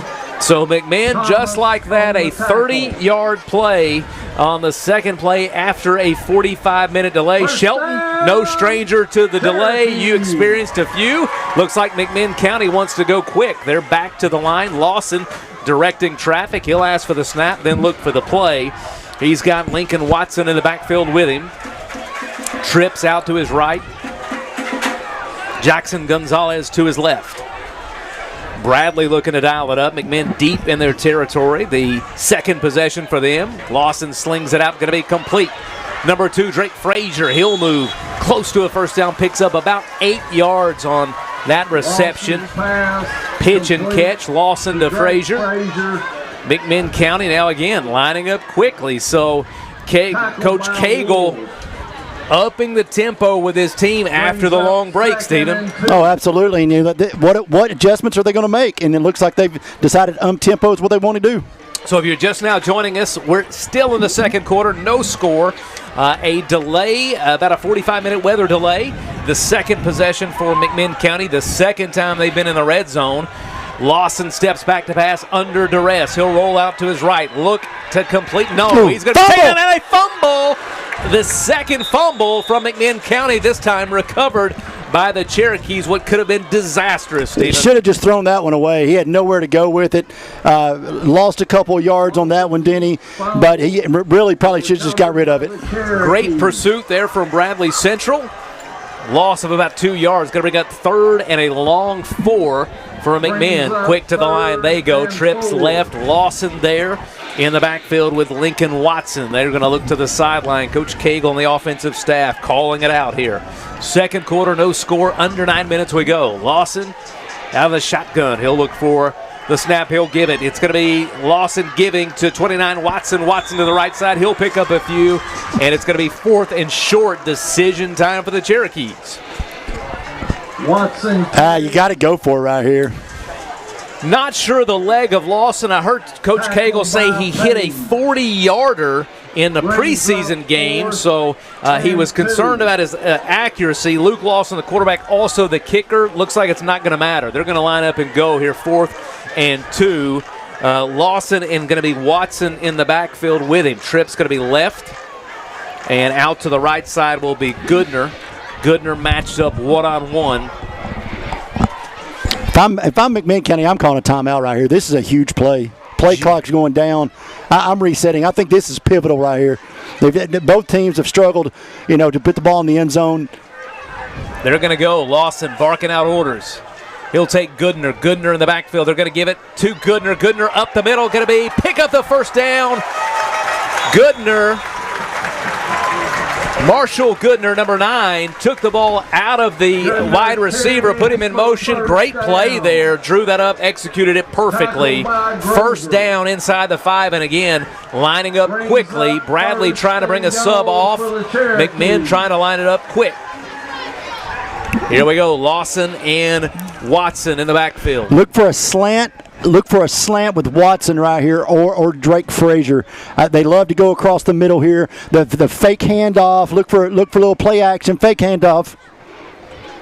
McMinn at the 5. 1st and goal now. Second time they've been inside the red zone. Pass going to be incomplete. Dangerous throw there, Greg Phillips. We've got you hot on the mic. We'll go down to you. What are you seeing down there on the goal line? Lawson's pass goes incomplete. They've run the up-tempo, and the offensive line is just dominating this defensive line of Bradley Central right now as they've moved the football and been able to keep them off balance. Lawson lining up again. It's Lawson and Lincoln Watson in the backfield. 2nd and goal here. And goal. Again, same thing. Trips left. You've got out to the right, Marshall Goodner. If you saw in the last play, Bradley just flooded that way as soon as he rolled out. I still think you come back across a weak side there. He's got a wide open man. Lawson gives it to Watson. He'll walk it in, but hold on. A flag comes out late. Watson walked it in. A flag came out, and they're going to bring this one back. So take points off the board. A holding call negates the first touchdown of the game. Let's look at the replay. You're going to see the flag come out by the official on the right side of your screen. After Watson gets it, he'll move in very quickly. I'm looking for you saw 77. 77, yeah. 77 pulled his hands back really quick. 77 on the hold. 5 penalties, 55 yards for McMinn County on the night. None more damning than that one right there. None more costly there. That takes points off the board. The first touchdown of the game will be no. So McMinn County back to it. Going to be second and about 14, but it's second and goal here for the Cherokees. Trips left again, same formation. Lawson and Lincoln Watson. Hurrying up, playing this up-tempo, but really not hurrying up, Stephen. Just looking to get the formation from Bradley, then seeing what the call is. Yeah, and they really had a little more success when they were going up-tempo. Kind of slowed it back down here. Lawson looking, pressure coming. Bradley collapses. It's going to be a sack. They're going to bring him down. A host of Bradley Central Bears. Javon James, Porter Gruber in there on the sack. That pocket just collapsed. And right the opposite of what Greg Phillips just told us. The offensive line there just collapsing. Bradley kept just bringing the pressure and just, helmet on helmet, and had too many helmets for McMinn County's offensive line. Greg giving credit to the McMinn County line, and then, of course, they give up a sack. That's the way it goes in the commentating business. So that's the way it works sometimes, Greg. Third down and goal here after the sack. McMinn at about the 14, 15-yard line. Looking to the sideline. Cagle and his offensive staff trying to dial up something here. Again, Luke Lawson, quarterback, senior. He's been in this position for a long time for McMinn County. His third year, they're going to call a timeout. Look, a lot of confusion. He asked for it. They didn't give it to him.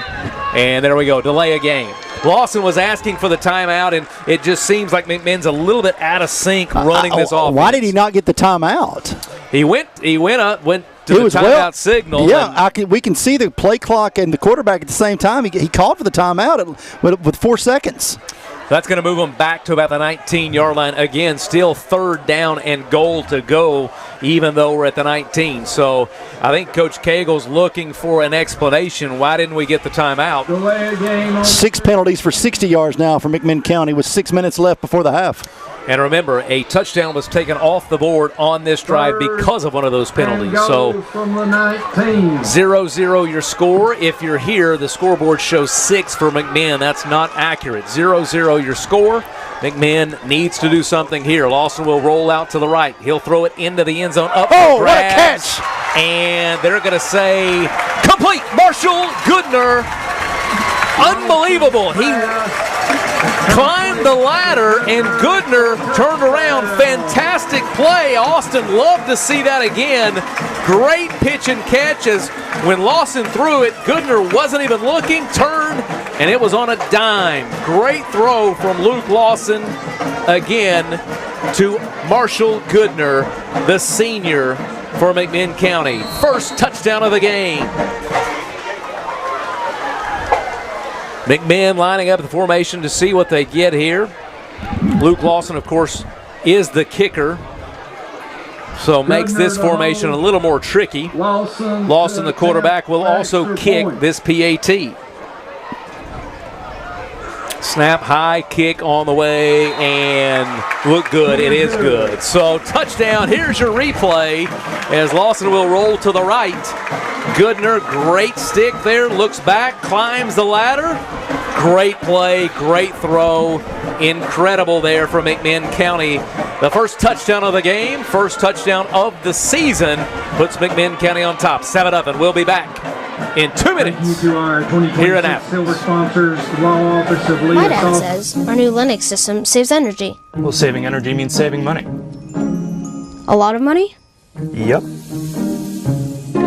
Time for a raise in my allowance.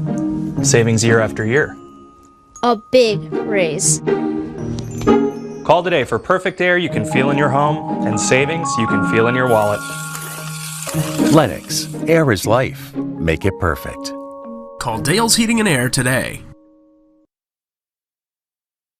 At Bradley Medical Center, our pledge is excellence. Every person, every dime. From the beginning, we've understood that it's the people who make our town special. We all have a job to do, and we all depend on one another. At Bradley, our role is to make sure that you and your family can access the care you need when you need it from a medical team you can trust. And we're more present than ever. Bradley Medical Center, bringing it all back home. All right, welcome back after the McMinn County touchdown. It's going to be a kickoff to Tay Lindsay for Bradley Central. He'll bring it up to the 39-yard line. And Shelton, review that touchdown for us. What went well for McMinn County? He rolls out and just kind of throws it up in double coverage, and what a great job by Marshall to go up, Goodner to go up and get that. Much more athletic than his father was in high school, so that was a great catch by Marshall Goodner. 20 yards, a touchdown strike for McMinn County. Finally, someone gets on the board with 5:49 left before the half. How interested to see. McMinn obviously answered the bell, came out quick. What's Bradley do here in this possession? Oh, I mean, you got to answer first of all, but I think Bradley needs to establish the run game. You got to get something going on the ground here. They had a little bit of success in that first couple of drives on the ground, but they've got to get the run game going here. Bradley's third possession is going to be Cook giving to Price, and Price stumbles there at the line of scrimmage, maybe a yard, and looks like Bradley's going to go quick here. So each coach looking to use tempo to get their team going back. So Bradley quick to the line. Cook is going to call out the play. He'll go under center. Snap pitch given to Price. Price on the left side. He'll battle for a yard, then is taken down, and he might gain no yardage. So Cook bottled up there. The Bears now quickly to third down. Going to be third and about 9, maybe along 8. Third and 9. Huge play here. Bradley's tried to answer tempo. Yeah, the problem with tempo, though, is if you go 3 and out, you're giving it right back to McMinn County, and that defense might as well add another 30-minute break. So here we go. Trips right in what appears to be a passing down for the Bears.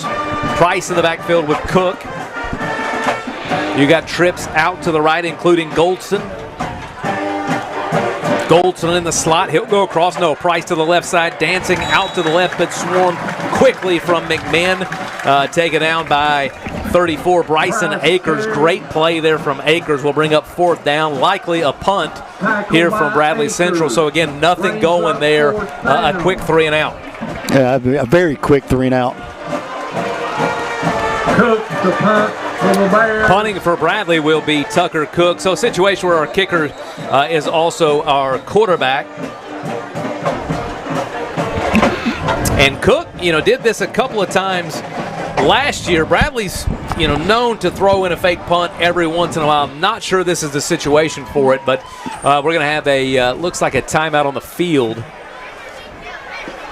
McMinn County huddles up. Bradley huddles up. Thank you for joining us. MixTV.tv. 7-0 your score. If you're just now joining us, we are 4 minutes to go in the second quarter. That is not a typo on your screen. We had about a 45-minute lightning delay. It looked nasty outside, but believe it or not a drop of rain. So we had a storm cell move through. It has cooled us off tremendously up here in the booth. We're here at Cherokee Stadium, a beautiful facility here in Athens, Tennessee. And thank you for joining us here on MixTV.tv. Shelton, what do you make of the first quarter and a half here?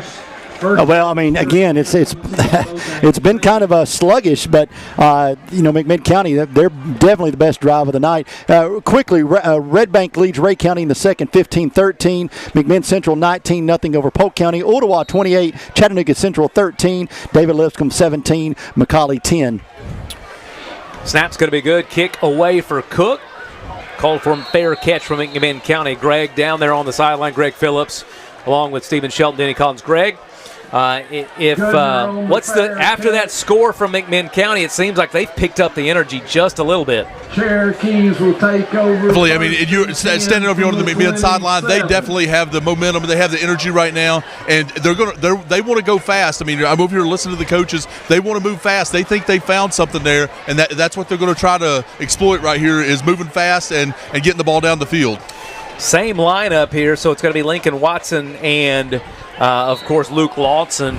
It looks like they may have brought in a new Judah Roche at the no, it's going to still be Watson. Sorry, Lincoln Watson will still be your running back there with Luke Lawson. And trips to the left for McMinn County. First down there. Again, big possession here late in the second quarter. They've got the ball at the 27-yard line. Lawson looks to pass quickly. Going to be out to number 2, Drake Frazier. Frazier makes a move, makes a man miss, and he'll be bottled up after gaining what looks like maybe 6-7 yards for McMinn. Good opening play there for the Cherokees. Yeah, I mean, he went wide field there. Bradley just kind of sat back and waited for him to come up the dam. Really didn't attack very well. So clock will tick under 3:45 to go. McMinn County, remember, they kicked off, so they will receive in the second half. So an opportunity to get a 2-for-1 here if you're in McMinn County. 3:35 to go. Cherokees looking to the sideline to see the play call. It's going to be Lawson. Lincoln Watson to his left. Lawson will go short side. It's going to be Drake Frazier again. Frazier, nice number 2. move. Nice move. Great move. He moves out to the left and pushed out of bounds from Bradley Central's number 2, Hezekiah Thomas. But not until McMinn crosses midfield. They'll mark him down at the 47-yard line. Nice move, Drake Frazier. Great athlete for McMinn County. Wow. And here we go. Quick for Lawson. There's a nice replay. You see this foot in the ground. Nice play. Frazier made a great play. Stayed balanced. Good play. And Bradley continues to play, 5, 6, 7 right here in front of us, 8 yards off the receiver. And McMinn County's okay with just slinging it sideways right there and letting their playmakers do what they do. Clock stops. 3:19. Fumbled snap. He's going to just throw it away. Outside the tackle box. Looks like a receiver in the vicinity. So bad snap there. Good. Worked out well for Bradley Central. Clock will stop at 3:13, 2nd and 10 to go.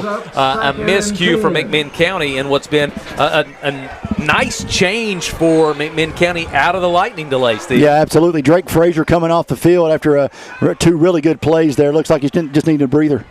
2nd and 10 now after the bobbled snap and throw away. Lawson looking to his sideline. He'll get the play call. Bradley Central looks like squeezing maybe a little bit more on the corners. Trips right. Man in motion will be Marshall Goodner. Goodner, same play that we saw the 4th down. Goodner gets it up the middle. He'll pick up maybe a yard, perhaps 2. Goodner, of course, the recipient of the touchdown on McMinn's last possession. Goodner, good little athlete for McMinn County. Absolutely. Signed Lee University baseball, so definitely two sport guy, so definitely. 6-foot senior for the Cherokees. That's a stretch. I was trying to give him a little bit. Every guy wants to be 6 foot. Lawson, quick throw out, didn't set his feet, incomplete, intended out in the backfield to Lincoln Watson, couldn't make it. So clock will stop, 2:43, going to be incomplete. Brings up as Mike Golick says sometimes when they get those roster and the height and weights, he's like, and his mom was there on weight day just to. That's right. McMinn County stalls out a 4th down here. So Lawson and McMinn forced to punt. Bradley's going to get it back here, 4th and 8, 2:43 to go. McMinn County 7-0. Their touchdown came off the opening drive following the weather delay. McMinn will give it back, and Bradley will have an opportunity to score before the half. Late in the second, Sweetwater 14, Sequoia nothing.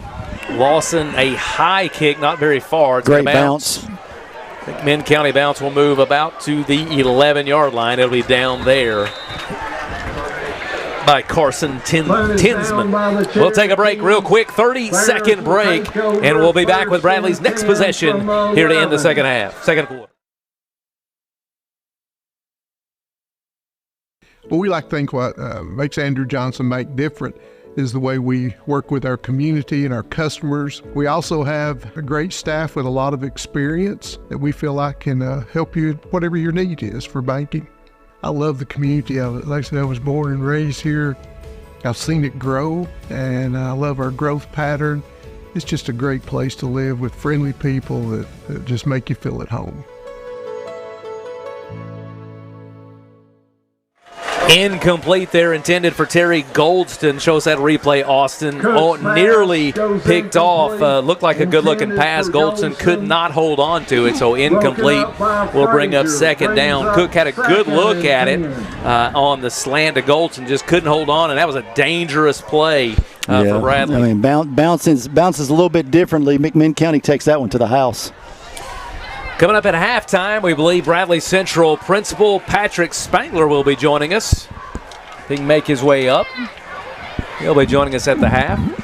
Cook's going to give it inside to Price. Price will battle hard yards there as he battles to the right 16-yard line, so he'll pick up a handful. Clock continues to roll. Approaching 2 minutes. Big third down here for Bradley. They want to keep this drive going. They've got to pick up this first down.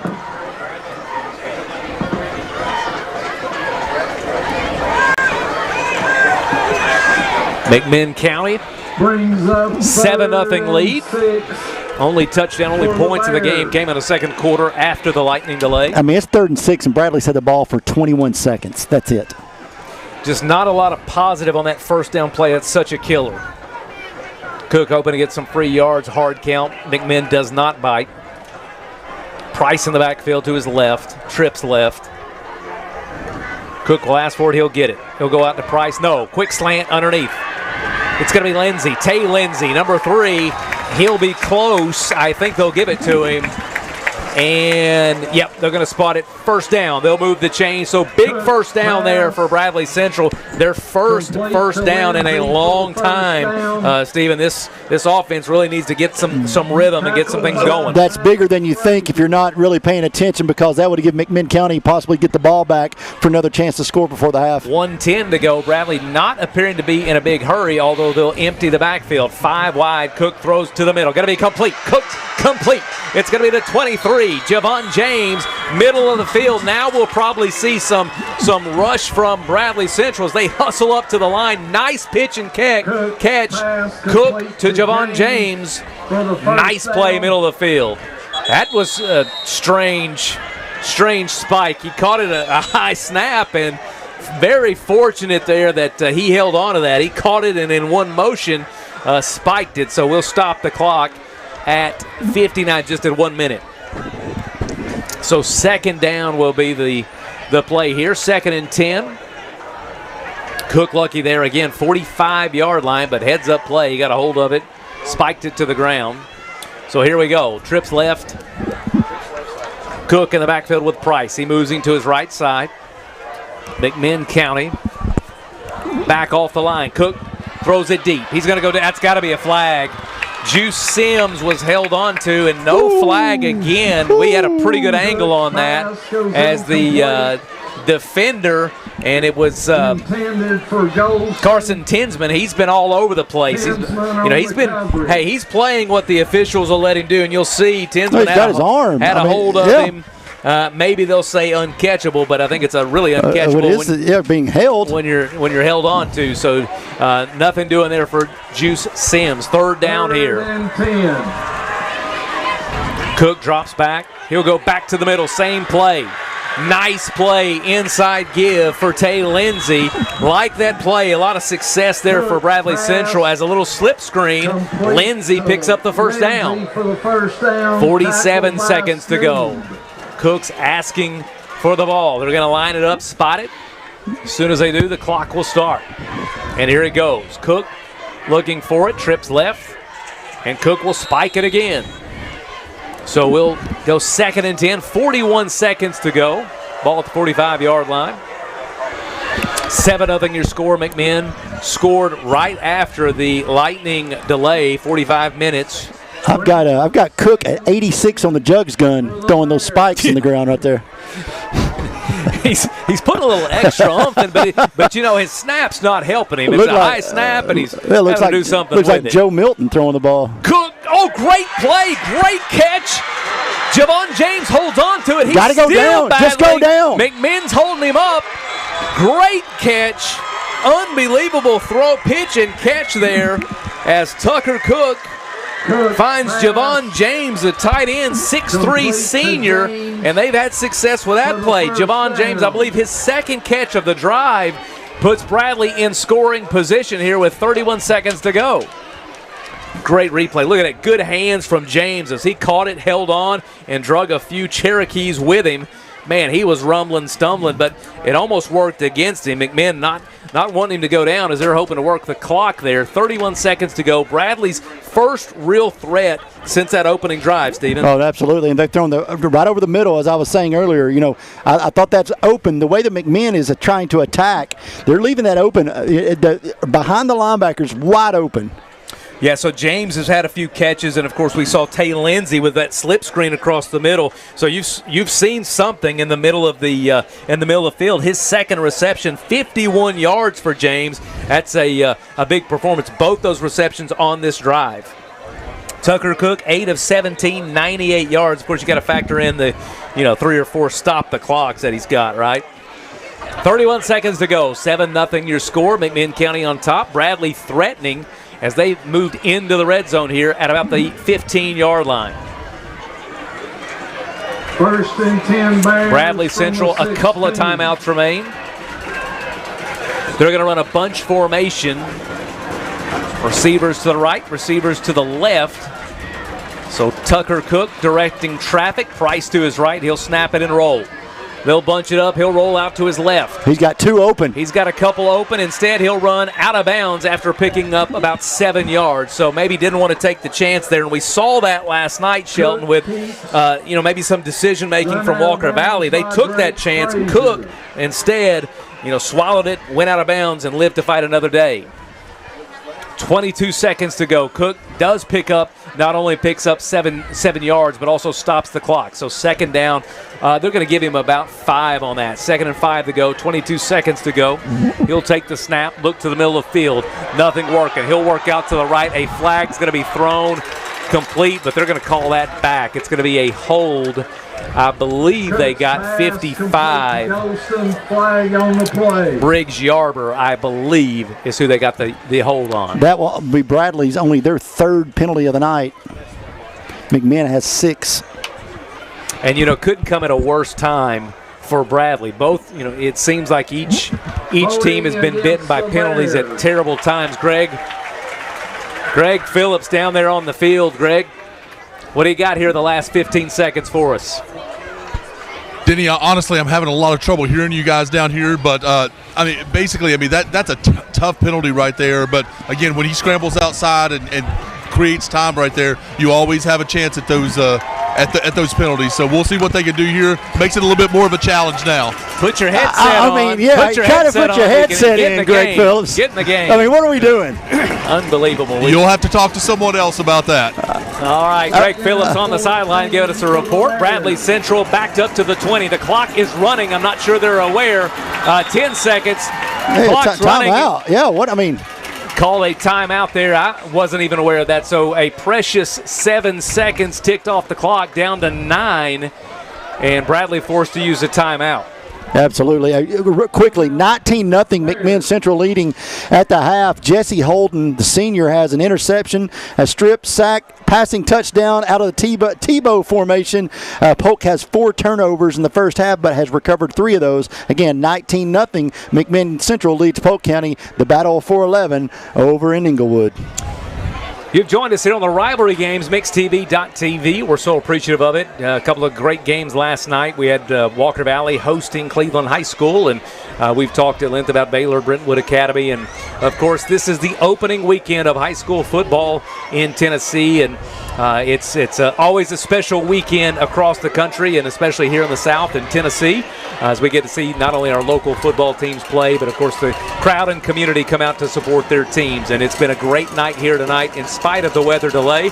Great crowd here at McMinn. Bradley Central's traveled well, and they've been treated to an old school football game tonight, Shelton. 7-0 your score. McMinn looking to hold Bradley out of the end zone.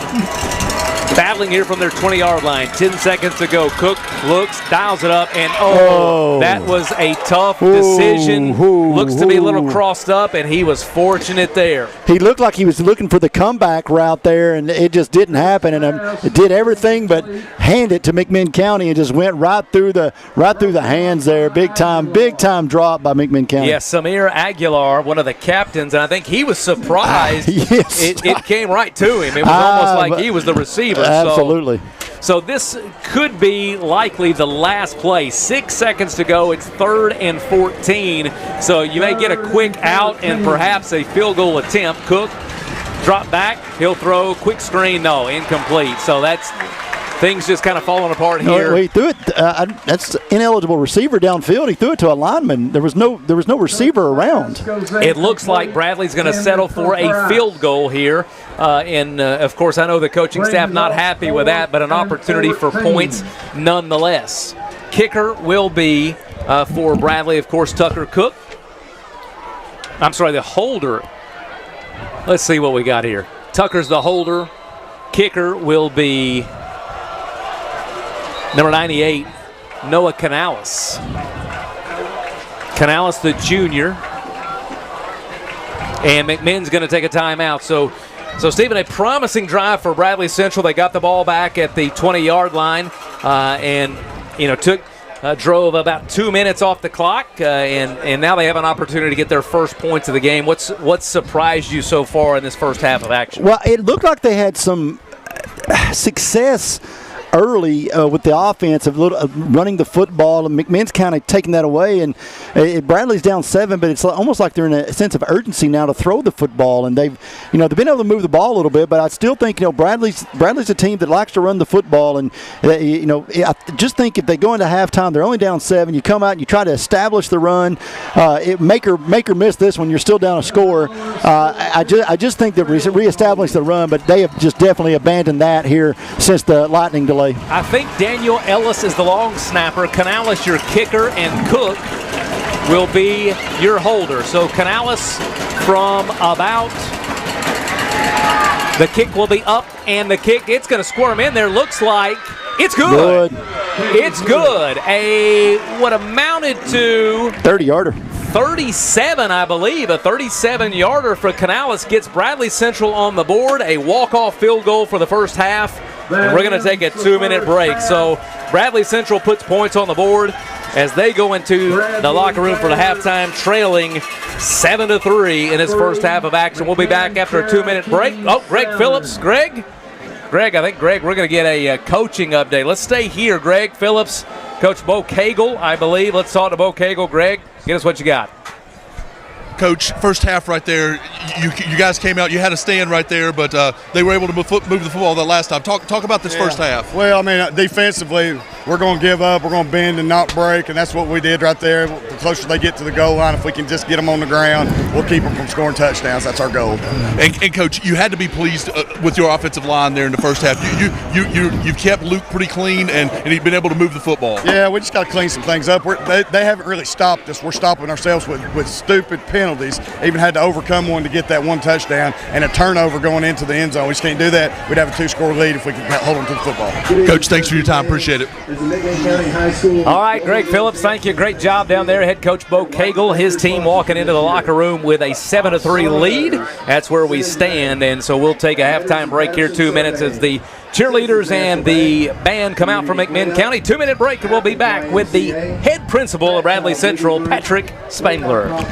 Caldwell Paving, paving the way in Tennessee since 1958. Caldwell Paving specializes in asphalt paving. They serve residential clients, industrial and commercial companies, and subdivision projects. Conveniently located in Charleston, Caldwell Paving serves all of Southeast Tennessee. Caldwell Paving, old services made new. CaldwellPaving.com. Manhattan Materials is a hot mix asphalt producer in Cleveland. They make asphalt for contractors and supply for both commercial and residential projects. The finest hot mix asphalt in the region, conveniently located a mile from I-75. Call Manhattan Materials at 423-813-7007. Listen to Southeast Tennessee's best sports coverage on the go by downloading the ESPN Cleveland 101.3 app at ESPNCleveland1013.com. My dad says our new Linux system saves energy. Well, saving energy means saving money. A lot of money? Yep. Time for a raise in my allowance. Savings year after year. A big raise.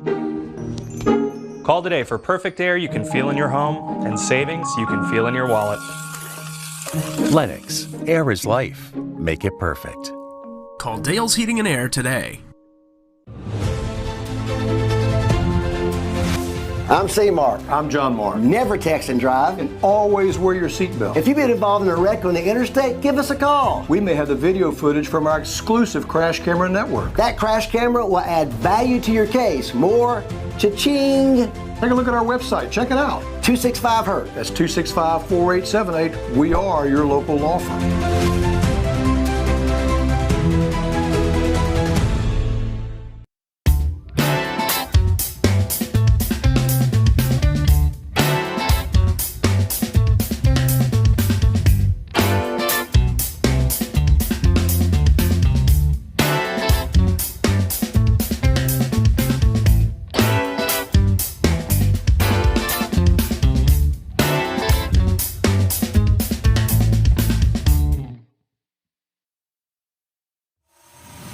You're watching the Rivalry Games on MixTV.tv, driven by Mountain View Nissan of Cleveland. It's time now for tonight's halftime show, sponsored by District Attorney Stephen Hatchett.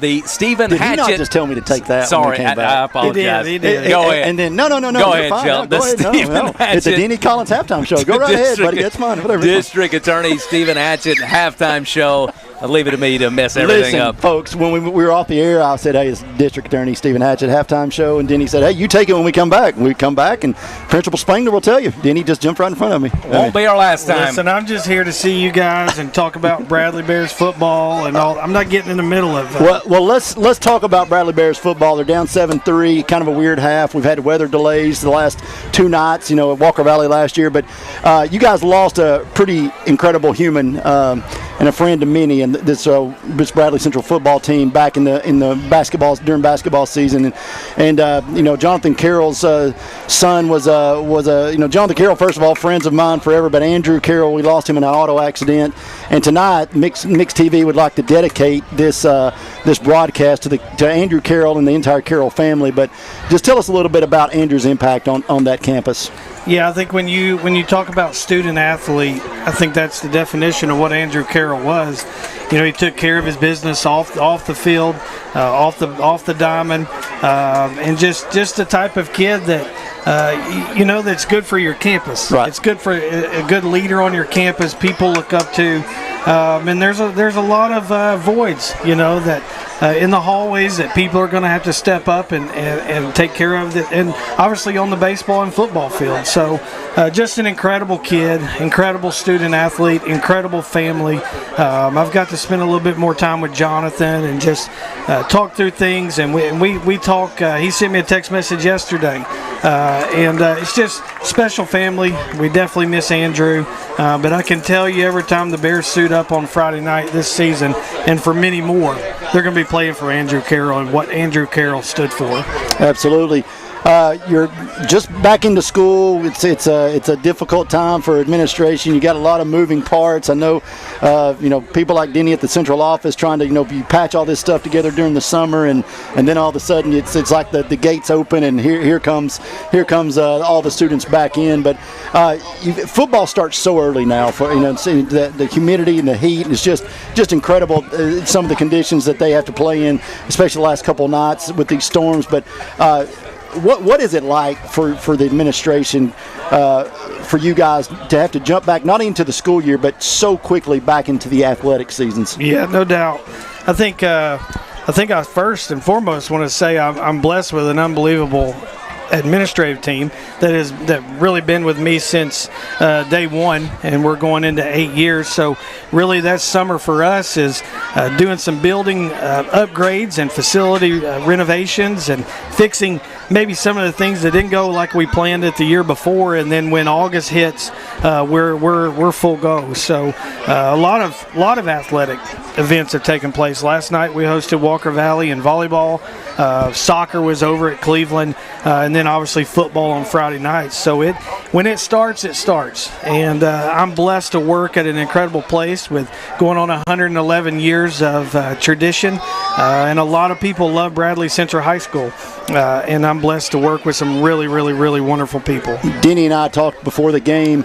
You're talking about 111 years of Bradley Central High School, and this is the 99th year of McMinn County Bradley. I know Cleveland and Bradley's the rivalry because of being across town, but when it comes to longevity, it doesn't get much better than McMinn County and Bradley Central. No, it doesn't. And then when you listen to the PA guy and they're saying Frazier left, Frazier right, or Goodner on the tackle or Goodner on the catch, those are guys that kind of I grew up with, and now their kids are playing, and now families, and we mesh a lot. And so McMinn Bradley is special. Friday night in the fall is really special for Bradley McMinn. A lot of great people up here as well.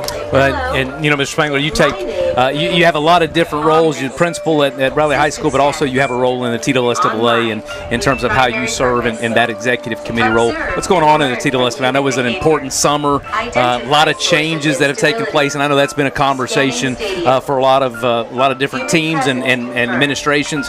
How have you seen it play out from that standpoint? Yeah, I think a lot of changes are happening in Tennessee, and believe it or not, I think Tennessee is doing a good job. I think they're dealing with things that everybody across the whole United States are dealing with, and I think the relationship with legislators in the TSSAA state office and on the local level is definitely an important role as we continue to work on student athletes and just school-based athletics in general. And so, obviously what everyone wants to talk about now is, some people refer to it as the one-time transfer. It's really classified as the first-time transfer.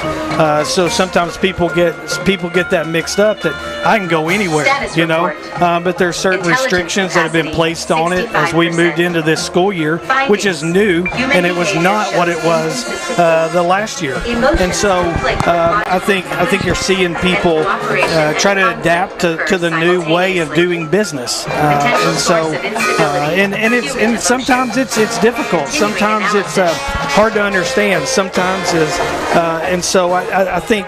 The more and more the conversations and the more positive conversations, there's so many things that people can get caught up in the negative of what's going on, but really it's happening, and we all have to come together and sit at the table, and we have to figure out what we can do to preserve educational-based athletics. When you look at numbers like these, we got transfer, we get that.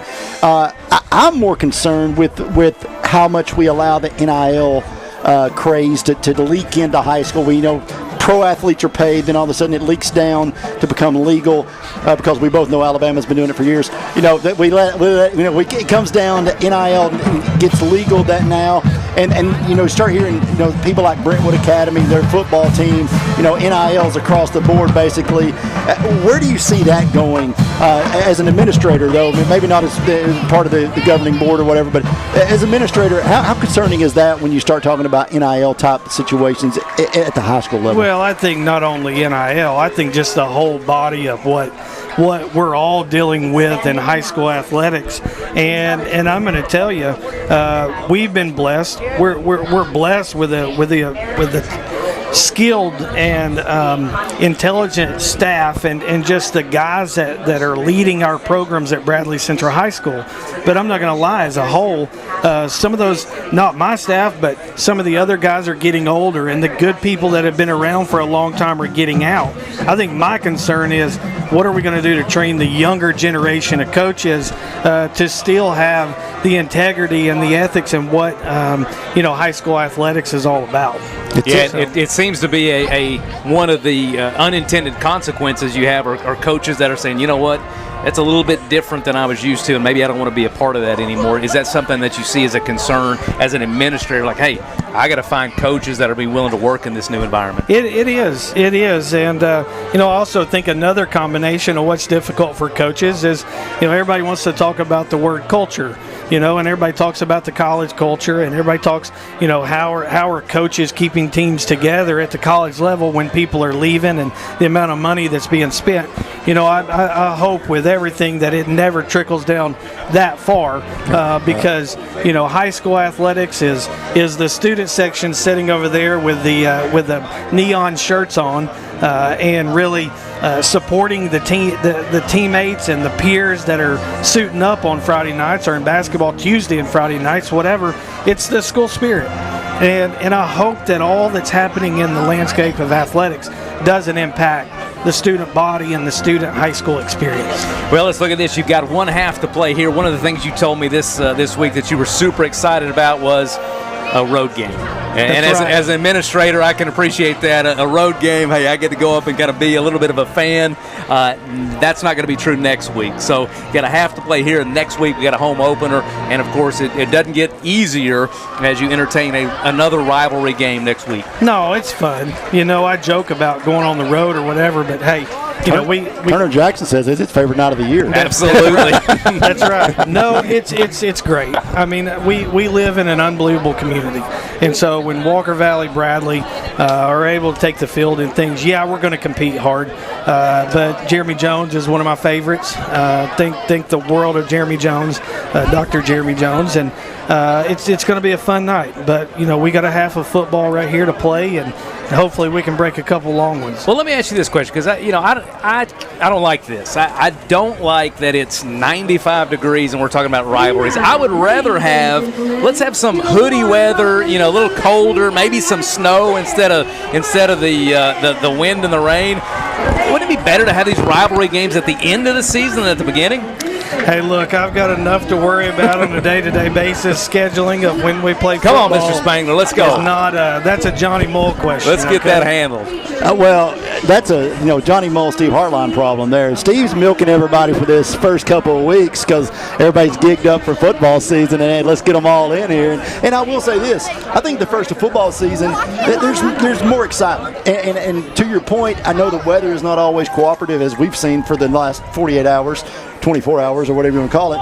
But at the end of the day, those gates in these games are so important to the home team. This is going to be one of the biggest gates McMinn County has all year. Next week will be one of the Bradley's biggest gates. Last night was Walker Valley, will be Walker Valley's biggest gate of the year. And that's also pretty important. Yeah, it is. Schools week in, week out rely on those big games. And you hope for good weather, you hope for good turnouts because, expenses are increasing. And you've got the law enforcement that are here to support the communities. You've got EMS, you've got different pieces of it that make the whole game day operation happen. And so it's important for the fans to come out and see it. But I think it's also just fun to get out for what I think is our football games in our community are some of the biggest events that happen in our community. And so it's always good. And we just want to invite everyone out next week to Bradley High School as Walker Valley Bradley. Is that 7 o'clock kickoff? Should be. 7 o'clock kickoff. All right, and we'll move back to still be a Friday night, I believe. It'll be MixedTV.tv will be up there, and I'll tell you, they do a great job. When we first started radio years ago, Steve and I started to bring sports kind of broader into WCLE. There are a lot of places we went that weren't very welcoming, but I'll tell you, Bradley Central has always been, and Turner Jackson now is, he does a great job, and Charlie Conkle, when he was at Cleveland, did a great job, and so it's a pleasure to be able to come places like McMinn County now and be able to do this because you guys make it so much easier for us when there's a place for us to actually broadcast these games. And last night we had people from 11 different states that we knew of getting to watch, players, nephews, grandchildren that they otherwise wouldn't have the opportunity. But you guys make that happen by allowing us to bring so much equipment in here, and it's obscene what we had at Walker Valley last night, but if it weren't for you guys working with us, it would never happen. Well, I think it's pretty cool too. As I was walking up, I saw your booth out there. That just kind of has a cool cool thing about it. You're out there probably before kickoff and just having your show and people walking by and kind of getting ingrained in the whole experience. So that's cool too. And you said it from the radio station side. I'm seeing it from the school side. We also know the work that you guys do. Yesterday, you were not you guys, but there's some people. That's in the right. stadium, That's okay? right. You guys show 6 hours. You guys show up and everything's here. I'm talking about the guys that set this stuff up. Well, Austin and his team got at Walker Valley. They arrived at Walker Valley, I should say, at 6 a.m. yesterday morning. They left at midnight. Yep. I mean, that's 18 hard hours. Yeah, that's right. So that's right. So it's fun. It's fun, and then thinking about it from a TV standpoint and calling the games, it gives our community a chance to be broadcast out to many states. All right, before we let you go, what do we got to do here in the second half? Trailing 7-3. We had a lot of success with the throws over the middle, with the short throws over the middle. I've been screaming the same thing. Yep. So, he's not just a principal, sports fans. So what I'm hoping is they're going to go into the locker room and they're going to key over the middle of the field, and we're going to hit a 9 route deep, and we're going to score a touchdown. Chalk talk with Coach Spangler. I can't let you go. We got 3 minutes, and we'll let you go after this. I can't let you go without at least one shot at a former coach. How many times have you caught Jason Reuter just wandering the hallways at Bradley Central this semester, just wandering around, not really, Who are you talking about? He's still there? Yeah, that guy? Is he still? Okay, no, so you haven't seen him. Okay, that makes more sense. That does make more sense. No, he is, and Coach Reuter's enjoying it. Golly, Bill, he had such an incredible coaching career, and so we're definitely going to miss him on the sidelines. But I can tell you, Coach Jody Adams and her staff, and it's going to be fun to watch. Jody's such an incredible coach, and for me, it's really been fun to get to spend time with her because. I learn from her. Every conversation I have from her, I'm learning something out of that. She's a special lady, and we're excited that she's on our campus. Well, that goes to Travis, then Joe, and you had Ace Adams up here at McMinn County. It's just, that family's impacted Southeast Tennessee for a long time. No doubt. All right, head principal, Bradley Central High School, Patrick Spangler. Thank you for joining us here at halftime here. His Bears trail 7-3. We got the second half of action coming up. We'll take a 2-minute break here on MixedTV.tv. The Rivalry Games. We'll be back shortly with the second half. Cleveland Tire is ready to help your auto any way it can. We're one of the largest providers of Goodyear brand tires in the area. We sell all major brand tires. We have ASE certified mechanics on staff 6 days a week. We also have a commercial truck tire center that provides 24-hour roadside service and minor mechanical repairs on site. We have built our reputation on years of quality, affordable work, and tires. We pride ourselves in customer satisfaction and great service. Cleveland Tire Center. Welcome to Mountain View Nissan Country, where automotive excellence is our top priority. At Mountain View Nissan, we take pride in offering you the finest selection of vehicles, perfectly suited for your adventurous spirit. From powerful SUVs ready to conquer any terrain to your everyday gas-friendly commuters, we have the perfect vehicle to match your lifestyle. This is Mountain View Nissan Country, where automotive dreams become reality. Visit one of our 3 locations in Dalton, Chattanooga, and Cleveland today, and let us take your driving experience to new peaks.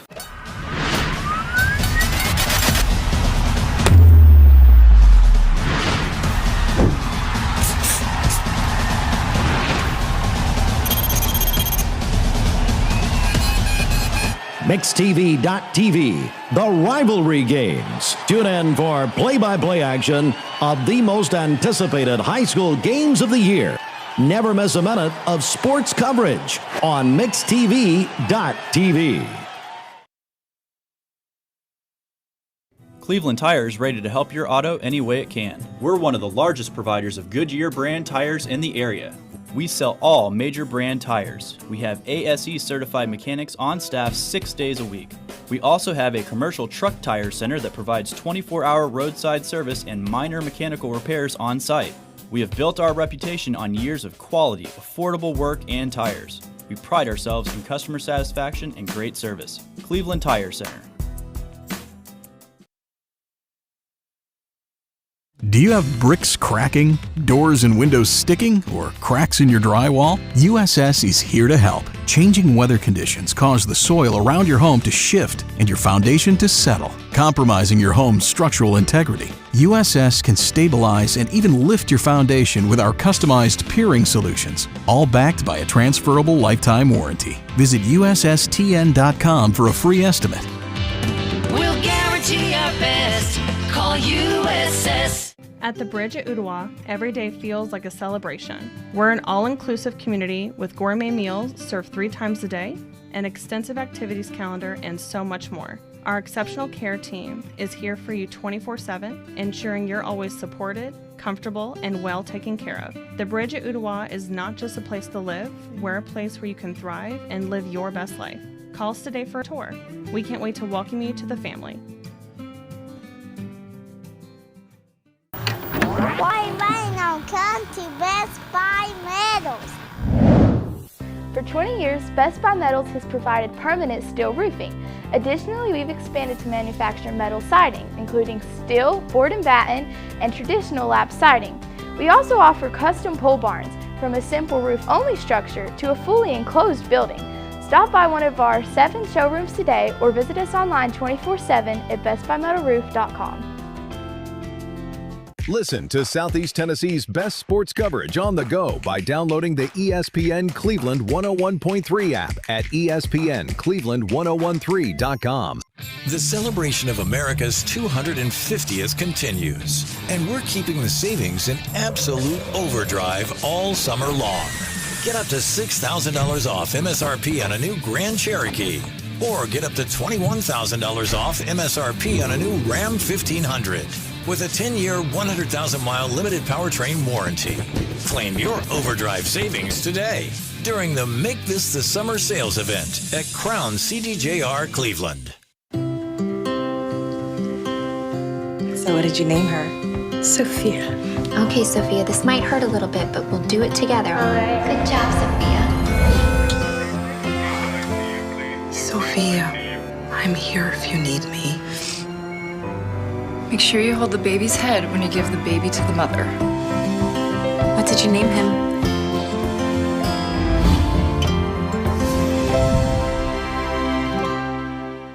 This is John Davis, the trade-in man for Kia Cleveland on South Lee Highway, and we will overpay for your old car today. High mileage, cosmetic issues, that's okay. Rusted, busted, can't be trusted, all trade-ins are welcome. Just bring us your old car as is. Don't even wash it. You'll be shocked of how much I'm willing to pay for your old car in any condition. Come see me, John Davis, the trade-in man for Kia Cleveland on South Lee Highway in beautiful Cleveland, Tennessee, where selling your car is as easy as 1, 2, 3. You're watching MixTV.tv, the rivalry games driven by Mountain View Nissan of Cleveland, home of the lifetime warranty. I-75 exit 20 and cleveland-nissan.com.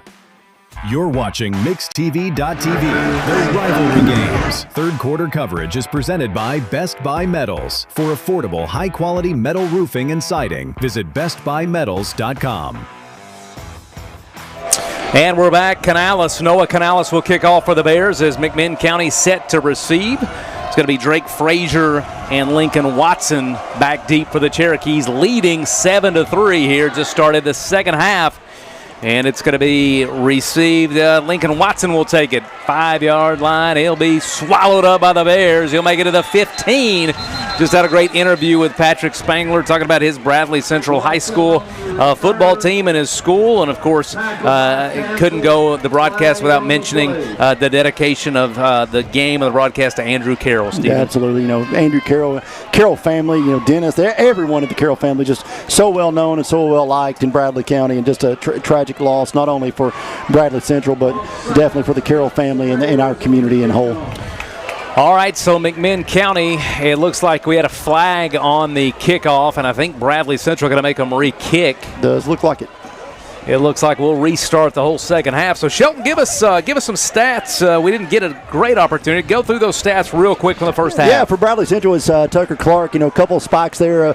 About 8 of 19 for 98 yards. I'm sorry, Tucker Cook, 8 of 19 for 98 yards. It's got Price has 9 carries for 20 yards. Terry Golston, 1 carry for 7. Tay Lindsay, 4 receptions, 40 yards. Javon James, 2 receptions, 51 yards. And then Noah Canales has a long 37-yard field goal for Bradley Central. For McMinn County, it's Luke Lawson, 9 of 12, 116 yards.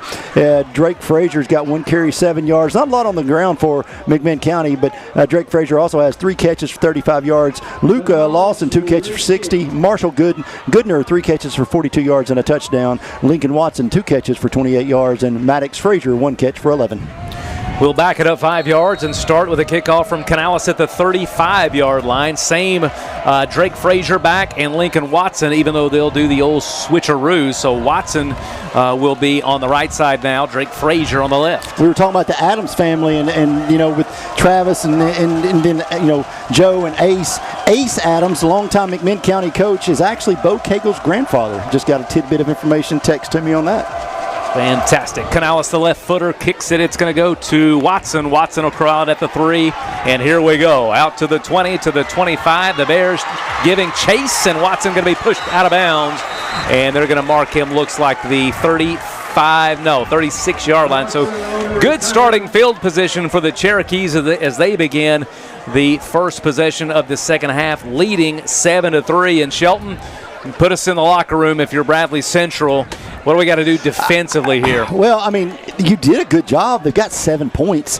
You did a good job. I think tackling a little bit better, but I really think getting some pressure on Lawson, kind of disrupting his timing. He got into kind of a groove there, but tightening up that defense, those DBs are way off in the first half of those wide receivers from McMinn County. I just think you got to tighten some of that up and not give such a window for Lawson to throw the football out. And we'll see if the Cherokees go hurry up in the second half. They came out in the hurry up after the lightning delay, and that led to their first score. It's going to be Lawson given to Watson. Watson stiff arms, and no, he's going to be taken down for a loss. Nice play there.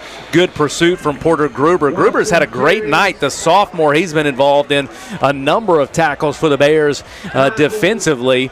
Solid night for him. So a loss of about 2 yards for McMinn, and really that's what you're looking for if you're Bradley Central. Keep them backed up and down and distance. So Lawson will reset out of the gun. It's going to be Lawson taking the snap. Quick throw across the middle. Going to be complete across to Maddox Frazier. Frazier, a good grab. He will be short.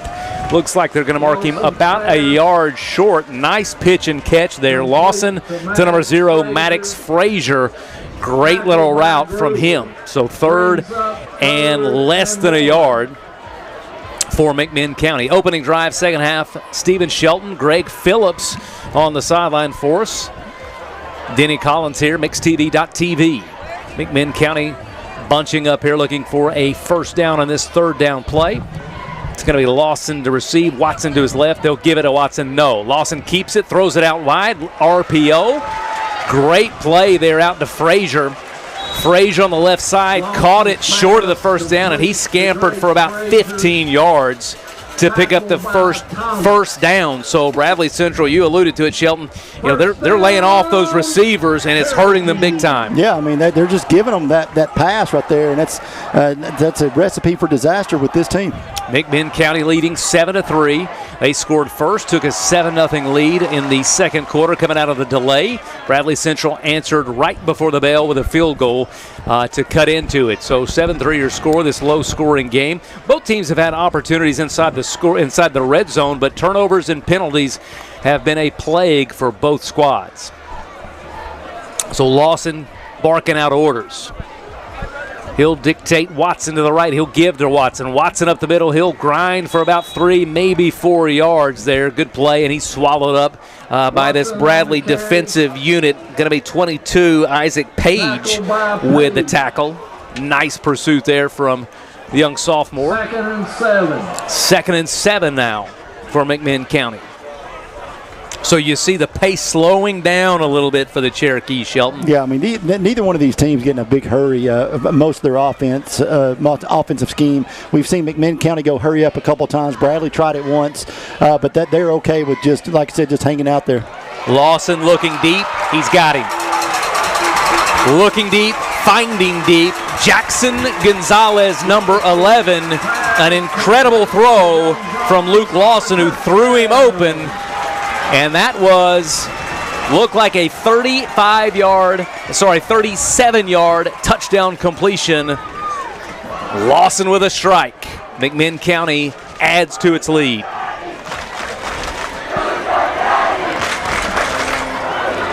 (13-3). Lawson now will dictate the PAT. He's also the kicker. Going to get a replay on that, Austin, after this PAT. Goodner to hold. Lawson to attempt the extra point. Lawson's PAT. Goodner will hold. Snap, kick away, and good. Austin, let's take a look at that replay. Great throw from Lawson as he threw his man open. And we're still playing off. What I don't understand is that we're playing off. We're either spying. The safety was spying, it looks like, a little bit, expecting the run right there, kind of walked up and walked to the side. I think he thought Watson may get the football, and when he did, it just put his DB on the island there and touchdown McMinn County. Number 11, Jackson Gonzalez, his first touchdown of the season, the second throwing touchdown for Lawson, as that was a 37-yard strike, and he put it on a dime. Greg Phillips, tell us what you got on the field.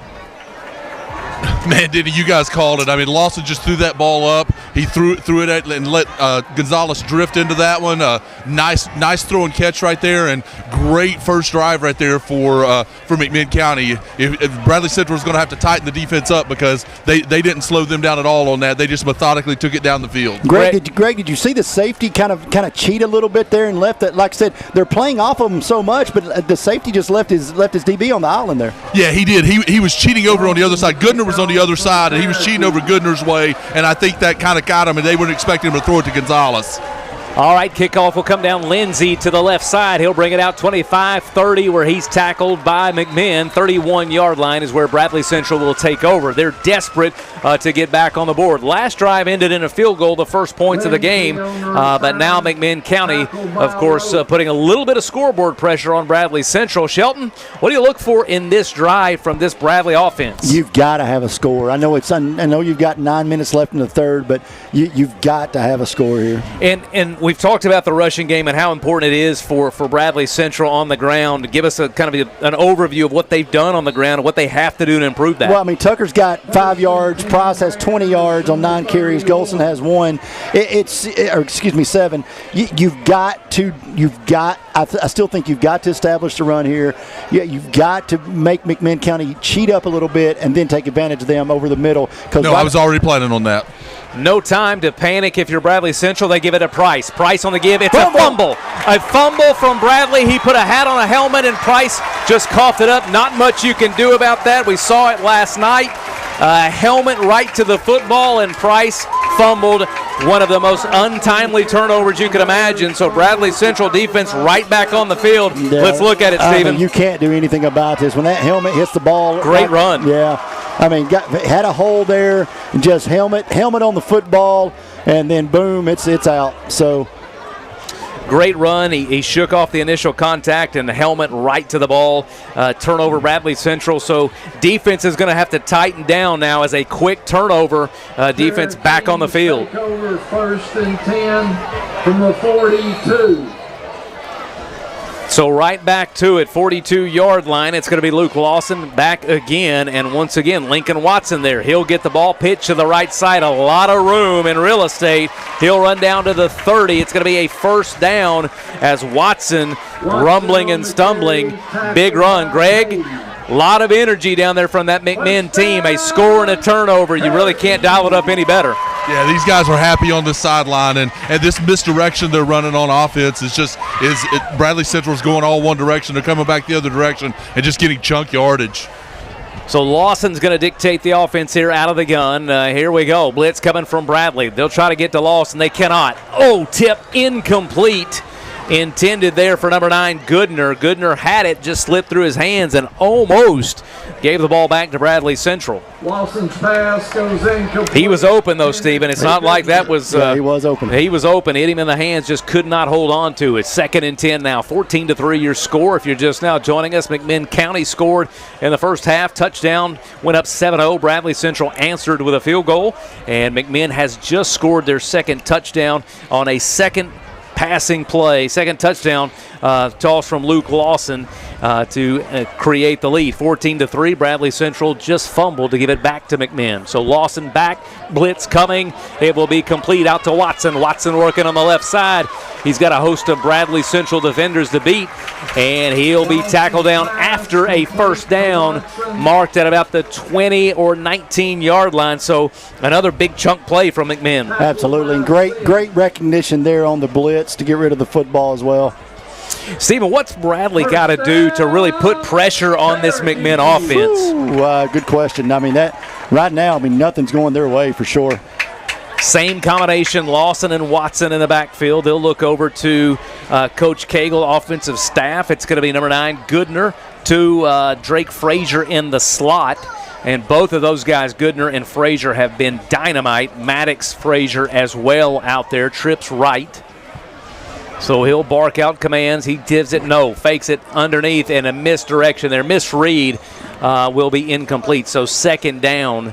And it really just looks like Bradley's kind of on their heels guessing what's coming. McMinn certainly has the upper hand in terms of, hey, what we're doing offensively. Yeah, and that was, if you're going to throw the ball, at the wrong time, wrong place, throwing over everybody right there hurts nothing, gives you the ball back, 2nd down.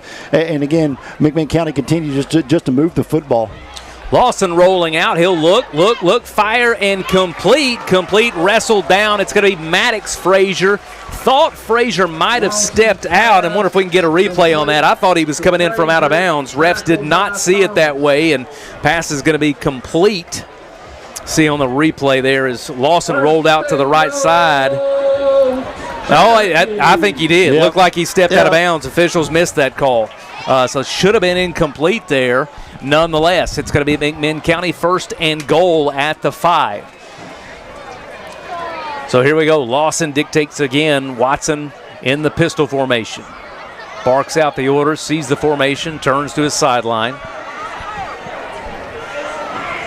Twins left. You got to figure we're running with Watson here, right?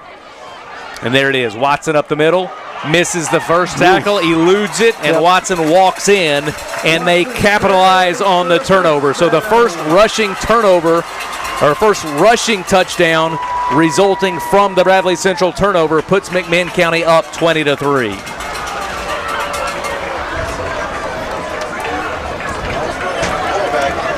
PAT coming, Greg. We're going to get Greg Phillips down there on the sideline here after the PAT.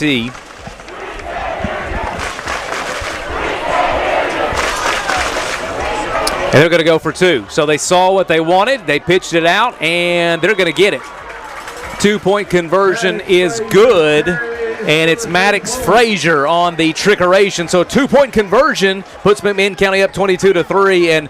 And Greg, tell us what you're seeing over there down there in the midst of the McMinn County Cherokees. All right, we've lost Greg. I see Greg. He's got nothing. So, Greg, we'll get back to him. Greg, of course, falling down on the job. But nonetheless, Greg Phillips, our sideline reporter, not much of a sideline reporter. Shelton, it's if you're a Bear fan, you're in trouble here. 22-3 here halfway through the third quarter, and not been a great start for the second half. You've got to score. A touchdown right here brings them within 2 scores. But I really, Denny, when you look at this Bradley offense, it's just kind of stalled out a little bit, and they need a big play here to get some momentum back on their side because right now McMinn County, everything is working. Thank you for joining us here, MixTV.tv, the rivalry games. Of course, we watched the opening rivalry game last night, Walker Valley and Cleveland High School. And again, this is the second of the two games spot here Friday night with Bradley Central and McMinn. Bradley takes the kickoff. It's going to be Juice Sims. He'll be tackled close to the 30. And I will say, McMinn County's done a great job tackling tonight. They have done a good job putting themselves in position. Just impressed with the way they've attacked the football with multiple players. You've not seen them give up on one play. What do you do here? Just if you look at this, in totality, what's Bradley Central got to do here to find some rhythm? I go back to the run, but we're at this point, Denny. It's kind of hard to go to the run. You're going to have to design some plays here to get it to your playmakers quickly. McMinn's trying to get into the backfield, disrupt some timing. They're going to start with the run there with Thomas. His best run of the night for him, but you got to get something going here. Hezekiah Thomas, the freshman, will receive it from Cook. He'll pick up about 5 yards, and Thomas has come in to spell Price on a few drives, but a nice run there from Thomas. This may be his series to see what the young promising freshman can do. Certainly Bradley Central needs a spark, trailing 22-3, 7-3 at the halftime. Bradley into the half with a field goal. McMinn County has responded with 2 touchdowns to take a commanding 22-3 lead. Quick pass out to the right from Cook. That will be complete, and it'll bring up a first down. Complete to Lindsay. First down to Tay Lindsay, and again, there you go, first down, and that's what it's going to take, Shelton, just the culmination of multiple first downs. Not sure this Bradley team is the quick strike team. I think they have that ability with certainly some of those players, but they've got the athletes. But this is a team that really is built upon multiple first downs and big drives. Yeah, they're not built to strike fast, that's for sure. Got McMinn County on this one though. 5 yards will help, but you've got to strike fast, and don't sleep on Thomas right here, the freshman. If he gets in the open field, he can take it to the house. So just again, getting it to their playmakers. Picking up the blitz, McMinn County blitzing, a few times a night. If you can pick that up and get it to one of your playmakers, some open field, quick score here, get you down, brings you within 12 of McMinn County. But as this time continues to tick off, I'm at a point of sense of urgency. 5:45 left. You've got 3 points in 2.5 quarters. I'm trying to go as quickly as possible. Possessions seem to be at a premium. Bradley Central with 3 possessions in the first half. Of course, they had long drives that did not result in points. But Bradley not really a quick strike team, and that pass nearly intercepted, but off the tip. Number 7, Terry Goldston, had an opportunity for it. That could have picked up a big chunk, but nonetheless, after the first down penalty on offsides, it's going to bring up 2nd and 5. Again, that ball's thrown too fast. You're trying to throw it over your DB that's equal right here. Your receiver's about to beat that DB. He's backpedaling. You give that another 5 yards, or maybe float it, as we saw Lawson do earlier to Gonzalez. Let your receiver run under that ball out there. You got a touchdown. Bradley's had some success across the middle. We've seen that with Javon James. We've seen Tay Lindsay dragging that drag route across the middle. This will be Hezekiah Thomas. He's going to wheel and dance for what appears to be a first down. Nice move from the young freshman. He's got some quick feet. Oh, yeah. Coming out of Ocoee Middle.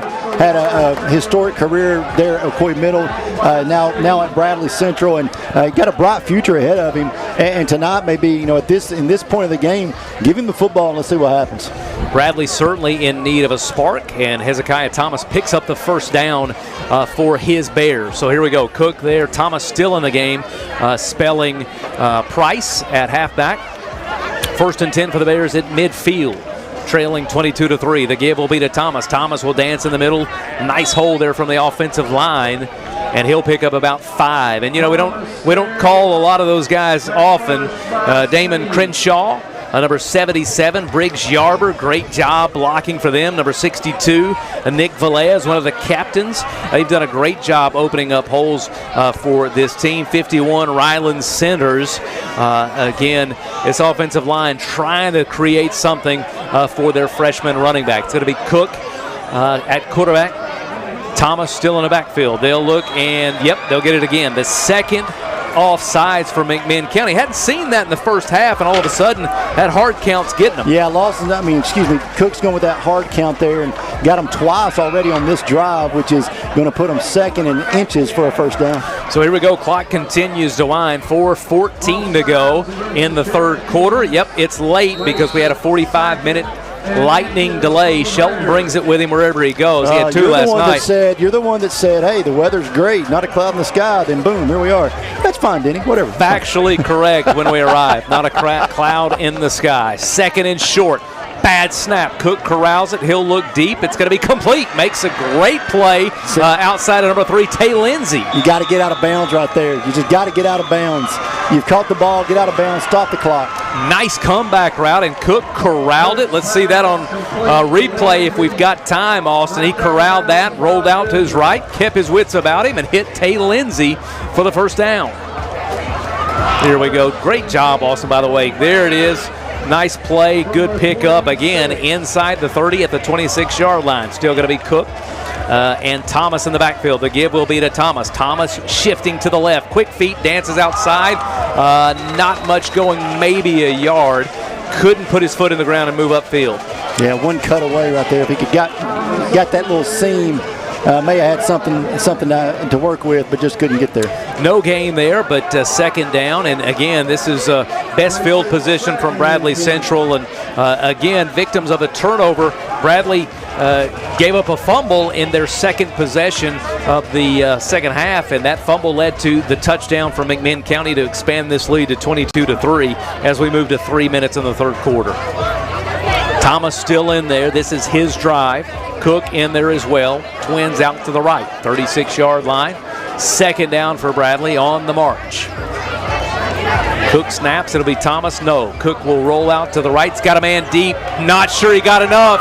Yeah. Threw it off his back foot. He had him. You got to get on your front foot there. He threw it off the back foot. It floated. Luckily, it wasn't intercepted, but got to get on that front foot. Throw the ball over top of the defense. It's a touchdown. If not, it floats, and you see what happens. When he let it go, I thought it was an interception. He just couldn't get enough oomph on it, but he had his receiver. You see him at the top. A little bit of pressure. But yeah, he's lucky that wasn't intercepted, but almost a ricochet. Tay Lindsay almost made something out of nothing. As a guy that's thrown a few things in his life, you listen, you can't throw lying on your back and you can't throw off your back foot, and that's a recipe for disaster. Huge play here. 3rd and 10 for the Bears. Again, they've had a couple of sustained drives. Shelton, they've got to get points, and they don't need a field goal. They need a touchdown in a bad way. 3rd and 10. Cook and Thomas. They'll look out to Thomas. No, underneath. It's going to be, no, breaking away. Number 7, Trey Goldston. Colston inside the 10. It's the same play they've had success with.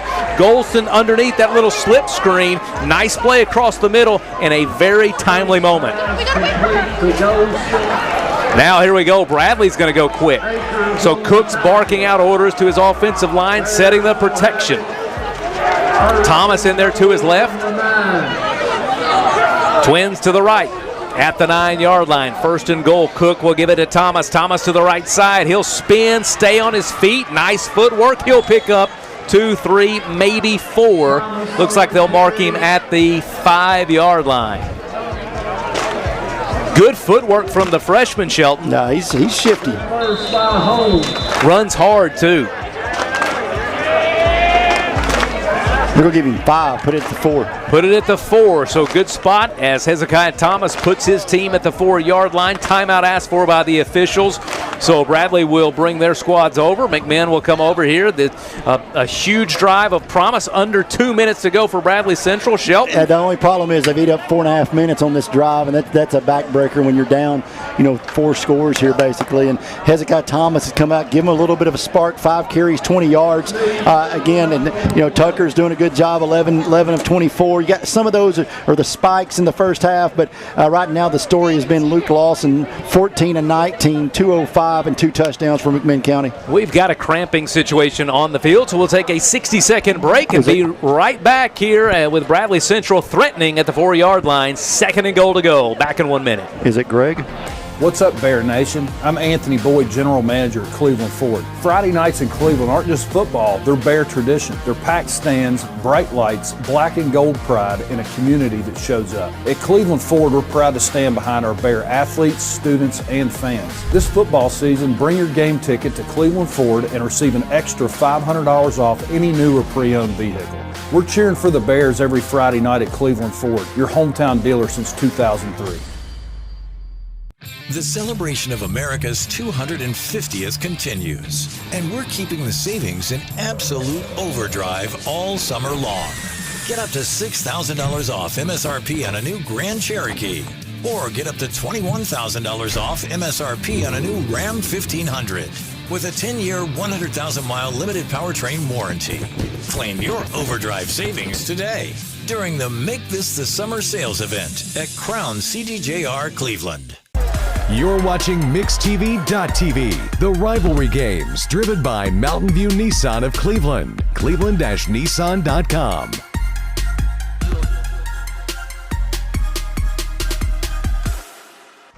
All right, back here at McMinn County High School, Colton Sneed suffering from cramps here in this humid night. Colton Sneed's being pushed off the field. Yeah, that's not a good feeling, brother. You usually get helped off the field. Yeah, Colton Sneed trying to stretch that out, and he's that cramp is not a good look. But looks like they're going to get him off the field and work on him. And Bradley Central, though, they've a great drive here. Shelton, yes, they've taken up time, but this is where they want to be. A good drive here. A great drive puts it in the end zone. That's right. 2nd and goal from the 4. And Greg, we're down on the. What are you seeing down on the field? What do you like here? Denny, I'll tell you, Javon has been wide open at the tight end, in the middle of the field all night long. They went to him, had a couple of great gains, and they haven't been back to him in the second half. I think you got to try to find him in the middle of the field here. Do you like your one-on-one right there, Greg, with Terrell Goldson? Absolutely. They're going to go. There it is, Javon James. He called it. Greg Phillips, sports fans. Javon James, courtesy of Greg Phillips. Great pass and great catch from the young man. His 3rd catch, 1st touchdown, and the 1st touchdown for Bradley Central on the young season. Greg, great call there as they found their big tight end who's had some great success across the middle in this ball game. Bradley Central going to line up, go for a PAT here. Keep it conventional, 22-9 your score. Nope, looks like they're going for 2. Tucker Cook lining up here, trips left, not sure about this. Steve Shelton, they'll snap it. Roll to the right, going to be complete. They got it. Number 3, Tay Lindsay. So there you go. 22-11. Let's go to the replay here. This is the touchdown to Javon James. The fake to Hezekiah Thomas, and James just wanted it more. He went up, got it, pulled it to the body. Great play, great hands from that young man. Javon James, a senior, 6'3", tight end. Great game for him tonight, Shelton. Yeah, good-looking athlete, too, Denny. Really good athlete. All right, we'll take a quick break. You're watching MixTV.tv, the rivalry games, and we'll be back. At Bradley Medical Center, our pledge is excellence. Every person, every time. From the beginning, we've understood that it's the people who make our town special. We all have a job to do, and we all depend on one another. At Bradley, our role is to make sure that you and your family can access the care you need when you need it from a medical team you can trust. And we're more present than ever. Bradley Medical Center, bringing it all back home. Around here, black and gold isn't just school colors, it's family. At Bender Realty, our Bradley Central High School alumni grew up walking these same streets, cheering on Friday nights, and building roots right here in Cleveland. When you're buying or selling a home, rely on the hometown team that knows every corner of Bear Country. Bender Realty, where customers send their friends. Go Bears! And we're going to go down on the field. Greg Phillips, all of a sudden momentum has shifted. Bradley Central's come to life here, Greg. Yeah, you got a little bit more excitement on the field. They get a little more pop in their step, and now we'll see if this defense can slow this McMinn County offense down, which they haven't had a lot of success with this misdirection that McMinn's running, and they've got to stay in their lanes and get to the football. Greg, the big thing for Bradley Central's defense, though, is that's the longest break they've had in this game. Yeah, that's going to be interesting to see if they've got their win back and if they can do something with this offense. So it's the familiar formation, Lawson and Watson. Watson has been the running back here in the second half. They will not go to him. Instead, quickly to Maddox Frazier, and he's wrapped up by a host of Bears, including Lindsey and Gabe Wold. Wold, the sophomore. That's W-O-L-D, Gabe Wold. Good tackle from the young sophomore. Quickly back to the line, second down after a gain of about 4 from McMinn. Lawson with Watson to his right. He'll give the Watson no. Again, looking short. Great play. They had him, and they could not complete. It looked like Marshall Goodner mix up in the secondary there. Goodner got behind him, but Lawson could not find him. A little bit of pressure there from Bradley Central brings up a huge third down here, Stephen, for this Bradley Central defense. Get them off the field. I mean, it's what that defense wants to put the offense back on the field. Huge play here for Bradley Central. 3rd and 6. McMinn trying to answer. I'm bringing the house. Haven't seen a lot of blitzing from this Bradley Central team in this game, and it doesn't look like they're going to bring pressure. McMinn's going to more of a heavy package. I'm bringing the house right here. I'm making them beat me by throwing the football out here. 3rd and 6. Here we go. Bradley Central brings it up the middle. They come in. They wrap him up. Huge play. Incredible play there. Bradley Central. Caden Cantrell, the junior. Unbelievable as he broke through the line. They brought the house, as you said, Shelton. Here's your replay. A lot of dancing around, misdirection. Bradley Central shoots through the line. And it was 22, excuse me, 22 on the tackle. Great play there, Isaac Page. Great play from him. So Page there with a huge play. And Bradley Central's going to get it back. So McMinn a 3 and out. And again, momentum's a funny thing. Number 3 looking to receive the punt, and he can make some noise here depending on this punt. It's a high one. It's a great punt. Lindsey will fair catch, and he'll make it. So good field position at the 47-yard line, 48-yard line for Bradley Central. Huge turn of events here, Stephen. No, absolutely. It's what that was a perfect opportunity for that defense to dial it up. They've not done it very much, but you saw McMinn County was going heavy, and when you saw them going heavy with 5 yards to go, I thought they would run the football, and that's a great time, and Bradley did a great job of sending those linebackers, and they did a great job of wrapping him up for a 7-yard loss, forcing the punt. It's one of the best things to see and experience in sports when momentum changes. McMinn's had it, Bradley's got it. Let's see if they can capitalize on it here. 12 seconds to go in the third. Thomas back out for Bradley in the backfield. Let's see if they continue to give it to him. They will. Thomas will have it. He'll move to the right side. He'll dance and stutter, and he's wrapped up. Looks like he'll pick up 2, but again, quick feet, always moving forward, so may have found something here with Hezekiah Thomas, and the horn will sound ending the third.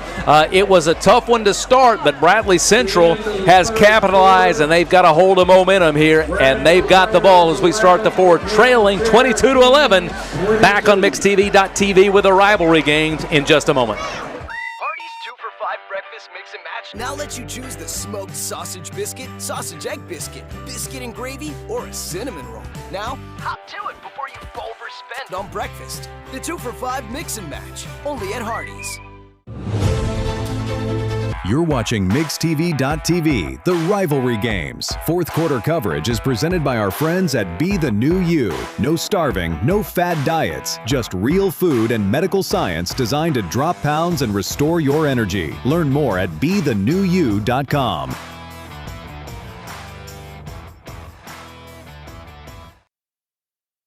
Phillips, what do you got for us?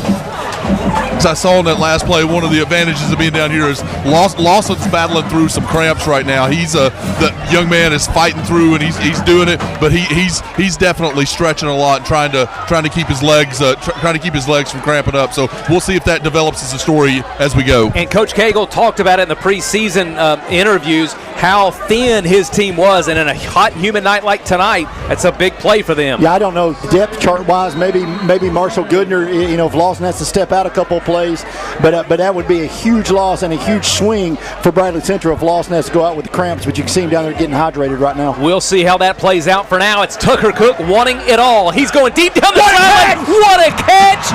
Unbelievable. Tay Lindsay made a great grab on a throw from Tucker Cook that covered about 35 yards.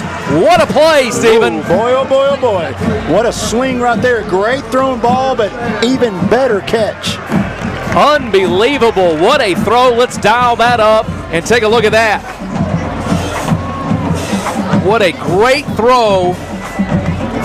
And he just held on. A one-handed play from Lindsay. Play of the night for sure. Bradley Central in business now at the 11-yard line. What a play.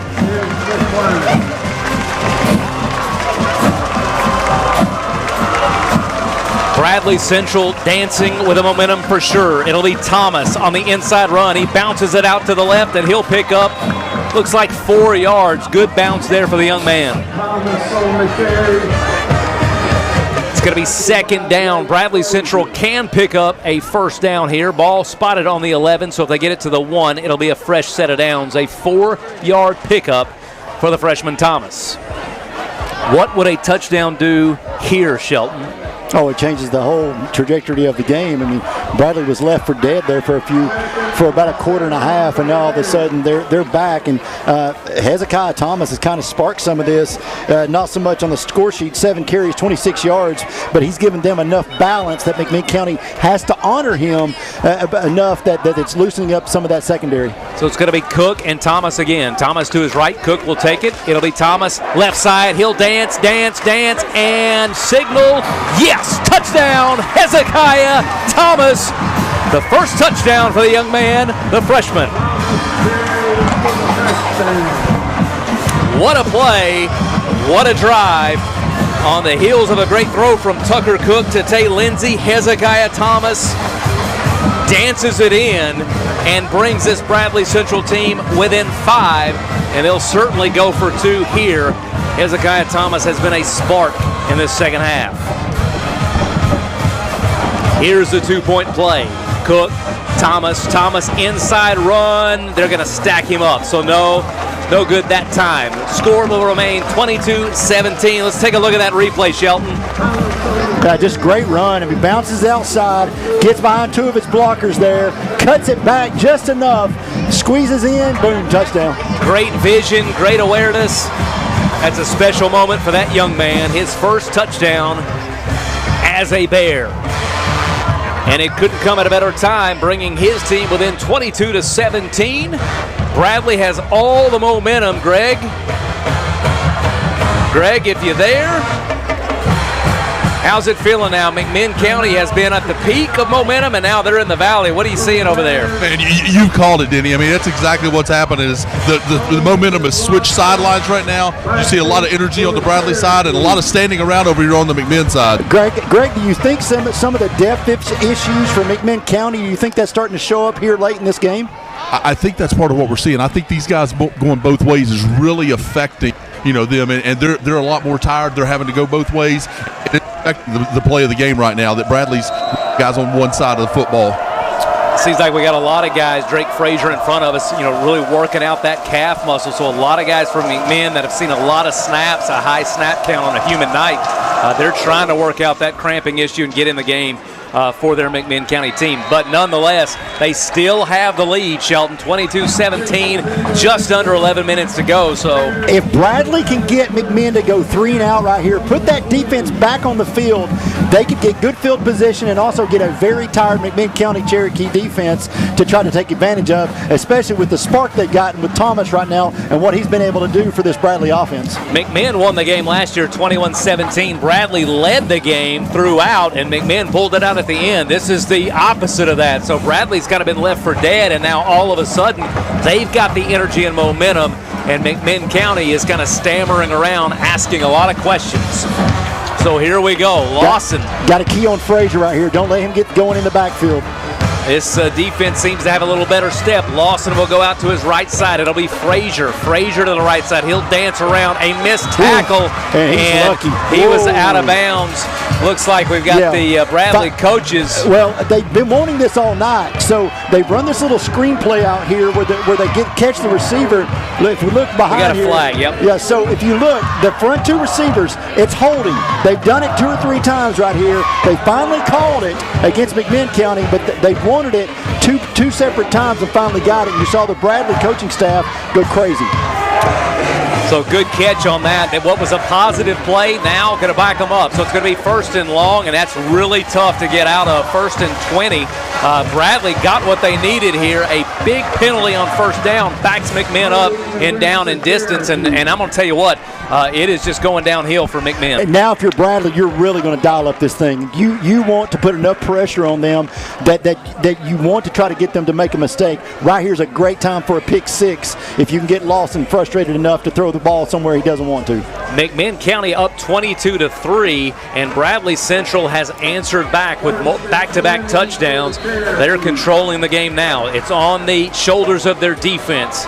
Lawson, Greg, you talked about it. He's really struggling, cramping down there, and he's just trying to put together a few drives and really give his defense a rest because this Bradley offense has come to life. Well, look how many plays Lawson's played, how many Goodner's played. The number of plays these guys have played are just incredible, and those cramps are going to happen in these conditions. Lawson drops back, sets his foot, good throw, wide open was Marshall Goodner. Could not connect. Goodner still had a step on his Bradley Central defender. They just could not connect. They had a big play there if they were able to make it work. Well, that's a touchdown for Goodner if he catches that, if he can get his head turned around. Just couldn't do it. Lawson with good protection, had a good opportunity to set his feet and throw, just couldn't make it happen. 2nd and 20 now, and this is going to be a huge play. Shelton, you expect to see pressure from this Bradley defense? A 2nd and 20, I don't think so. I don't want them to get a chunky yardage right here and put themselves in good position for a 3rd down. If this is incomplete, or if they can stop them from getting 2 or 3 yards here, or stop them at 2 or 3 yards, then I dial up the pressure on 3rd down. 2nd and 20, McMinn looking left. 3 receivers are going to go with a screen play. Wrap up right there, and you got him. Yep, they wrapped him up. They snuffed it out. And the screenplay is not working. So back them up some more. It's going to be 3rd and long. And Shelton, you're bringing it here. Well, 2 things I'm doing here. I am bringing it, but also, Denny, look for Lawson right now. He could get called for a false start. He's trying to get ahead, a little momentum because of the cramps in his leg. He started a little early the last 2 plays before the snap, trying to get back in the pocket a little bit. Looks like we've got a timeout on the field. Not sure who's called that, but I'll tell you what, you can tell a lot by walking off the field. McMinn's walking off, Bradley's running off. It's a timeout, Bradley Central. We'll take it with them. 60 seconds, we're coming back. Bradley Central, a huge 3rd down defensively here to get the ball back in 60.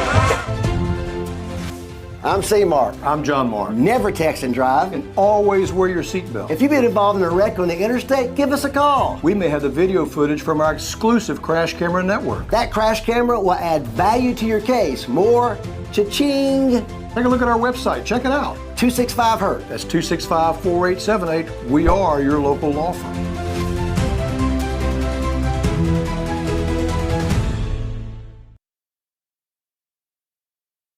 You're watching MixTV.tv, the rivalry games driven by Mountain View Nissan of Cleveland. Visit cleveland-nissan.com. Nissan, innovation that excites. Greg Phillips, give us a call on 3rd down.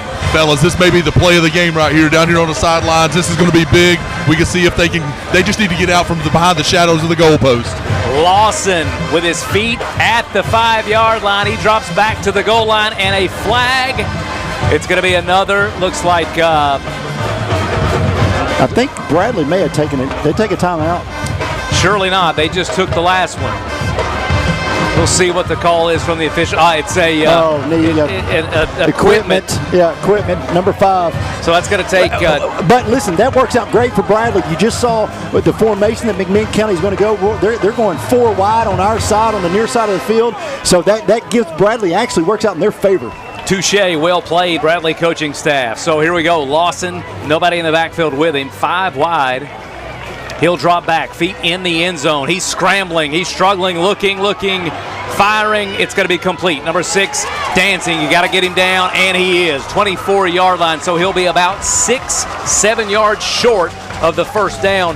Not great, but it's going to force the turnover, the change of possession. So Bradley's going to get it back, assuming McMinn County punts here. And good field position. Great field position. So Bradley does its job after a few penalties. Bradley's going to get the ball back, and McMinn, who's desperate to get some rest on that defense, they've got to put that team back out on the field and stop this really powerful momentum from Bradley Central. Lawson will be your kicker. Now listen, the cramps can come in big time right here trying to kick this football off one leg. So you gotta see if he can get it off. And if it's a line drive, right here is one of those times that you could get a nice return deep in your opponent's territory. So it's going to be Lindsey who will field it. He'll call for a fair catch. Great punt. Great punt, and he did as good as he could do there. Tay Lindsey holds on to it. Ball at the 40-yard line for Bradley Central. They've got all the momentum, and I'll tell you what, it's Hezekiah Thomas came in, and there's no doubt about it, he's brought a spark to this team in what he's been able to do. Oh, absolutely. He has done that without question. But now for Bradley Central, you cannot let your foot off the gas. You got 8:33 right here. You got to go.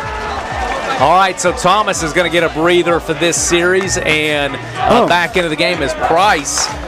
Price will join Cook in the backfield. So here you go, 8:33 to go. Bad snap, Price will get it. He'll move to the left, dance. He'll have about 3, maybe 4 yards. So good first down run there from Price. Second down now. 4-yard gain, 2nd and maybe 6. Ball at the 44, clock moving, approaching 8 minutes to go in the fourth quarter. So glad you've joined us wherever you are on mixtv.tv. Got a lot of good football going on in the area. Shelton's going to give us some updates here in just a moment. Great football games going on. Here we go. Price in the backfield. Cook looks to throw. It'll be Lindsey. Lindsey out to the left. Yeah, ran right into him. Nothing doing there. Yeah, ran right into him. They gave him maybe a half a yard, so another big third down here.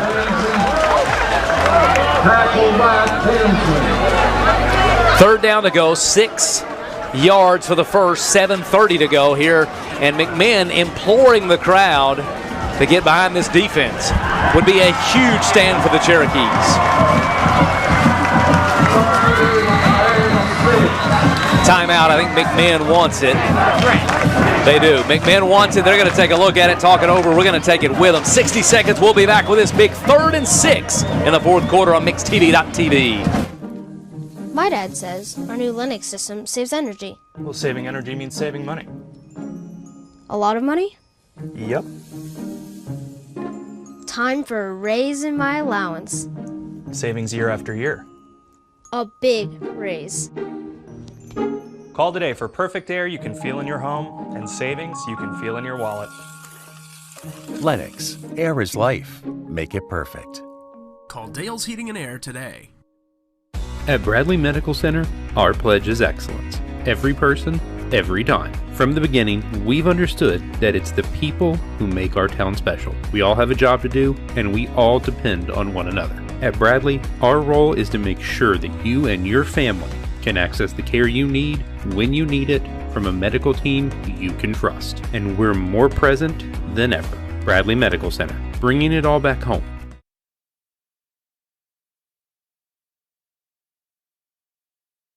Here we go, huge third down. Cook drops back, looks across the middle left side. No, complete. It's going to be first down, complete to Tay Lindsey. Nice throw and catch there. Lindsey comes up huge, and that's going to move the chain, Stephen.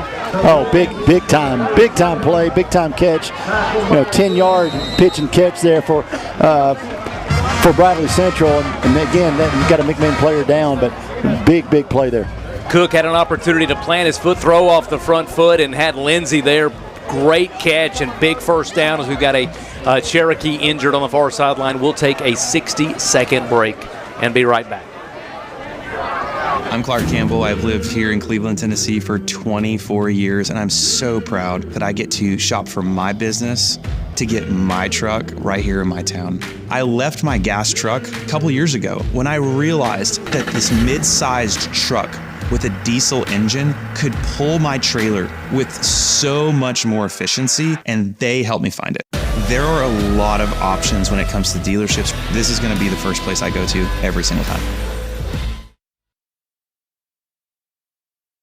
You're watching MixTV.tv, the rivalry games driven by Mountain View Nissan of Cleveland, home of the lifetime warranty.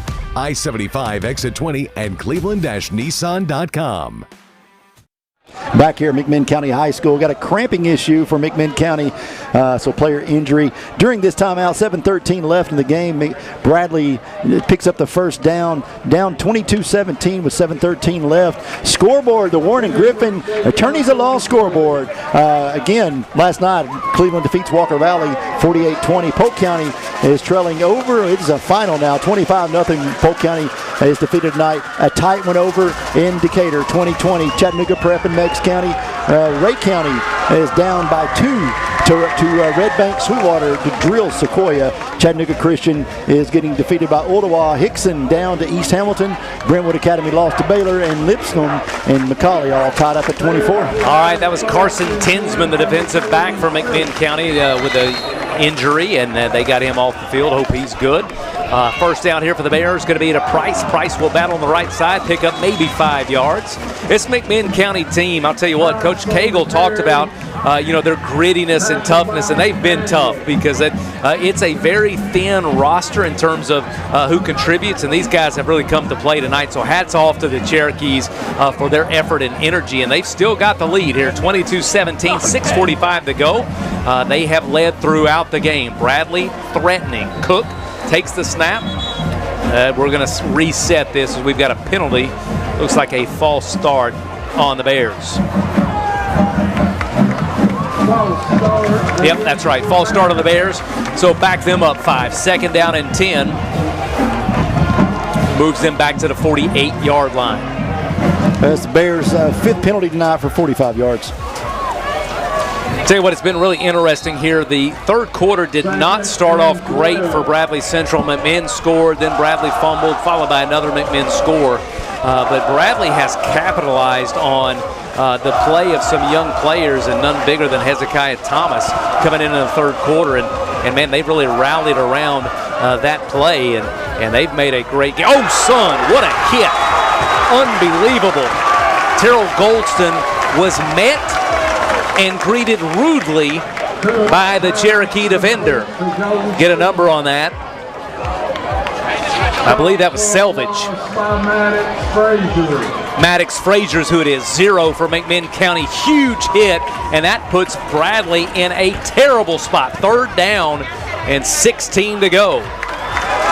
You're talking about Hezekiah Thomas. 8 carries, 33 yards, and a touchdown for the freshman. So a huge third down here. Shelton, is it possible this is a 2-play scenario? Oh, midfield, possible. Cook will drop back. He'll look across the middle to his tight end. No, incomplete. Could not get it there, looking for a flag, and they won't get it. Boy, I tell you what, we'll look at that replay, but Javon, he had Holmes, he had Golston wide open, and Golston was letting him know it. Golston open, we'll see it on the replay. Golston in the slot. Golston got behind you see right here at number 7, slipped in behind the linebackers, and he was wide open. That would have been a first down, but unfortunately the Bears are going to be forced to punt, so 5:40 to go, trailing 22-17. And the penalty and the big play from McMinn stopping that quick route was huge. So McMinn's going to get the ball back, a kick, and they're going to let it roll. He touched it, and dangerous play there from Drake Frazier as he tried to corral it on the bounce. And we saw a kid last night do that, Shelton, for Walker Valley. I'm not sure just field it out of the air or let it bounce and let it go, but that could have been disaster for the Cherokees. I mean, it was rolling pretty fast. I don't know if it goes 10 more yards, but, I mean, you can't field it like a shortstop right there. You got to get on top of it if you're going to get on top of it. Drake Frazier comes up with it, so McMinn County pinned deep on their own side of the field at the 10-yard line. 5.5 to go. They lead 22-17. Again, they've led throughout, but they've got to put together a drive here. They've been stalled out since midway through the third quarter. So it's going to be Lawson in the backfield again. Same combination. Lincoln Watson, the running back. Luke Lawson, the quarterback. They've been everywhere tonight, both sides of the ball. Lawson looks to throw. He's under pressure, rolls out to his left. He's still running, and will go out of bounds after picking up a first down. Just kind of drifted there, Shelton, and no one really put pressure on him, so drifted to a first down. Yeah, 11, 12-yard, pickup. But that's big for McMinn County to get out from the 10-yard line of their own 10-yard line. They'll move the chains. Lawson might have been good there to just slide instead of going out of bounds. Clock will stop, 5:23, first down. I would say with those cramps, he's not looking to slide or anything anytime soon. Lawson has been a warrior tonight, played well on both sides of the ball. Lawson and Watson. Lawson directing traffic. Cherokee's up 22-17. Fourth quarter here. Rivalry game. The Bears looking to get matched up in the secondary. Here we go. Lawson will give. It'll be Watson on the left side. He's met rudely. Bradley Central wraps him up. Keeps him in bounds. I think they'll spot him out of bounds. Nope, they'll keep him in. So the clock will continue to run. A pickup of maybe a couple of yards. 2 yards there for Watson. Going to bring up 2nd and 8. 5 minutes to go here, 22-17. So thankful that you've joined us here wherever you are. A great following last night in the ball game. Shelton, you and Hartline did a great job. The team did a great job bringing you the broadcast, and we're happy to be bringing you this one here live from Athens, Tennessee, the first of lots of coverage around our area for high school football this year, and we appreciate you being a part of it here in Athens at McMinn County. Lawson looking to direct his team. He'll give it to Watson. Watson to the right side, follows his blockers. He'll pick up some good yardage. It's going to bring up a 3rd and short. And this one's going to be a big play. Greg Phillips, where you at, buddy? Greg Phillips may have made his way to the concession stand. He's down. I don't think his headset's working. It was half price hot dogs and hamburgers. I think he left. So here we go. Huge 3rd down. 3rd and a long 3.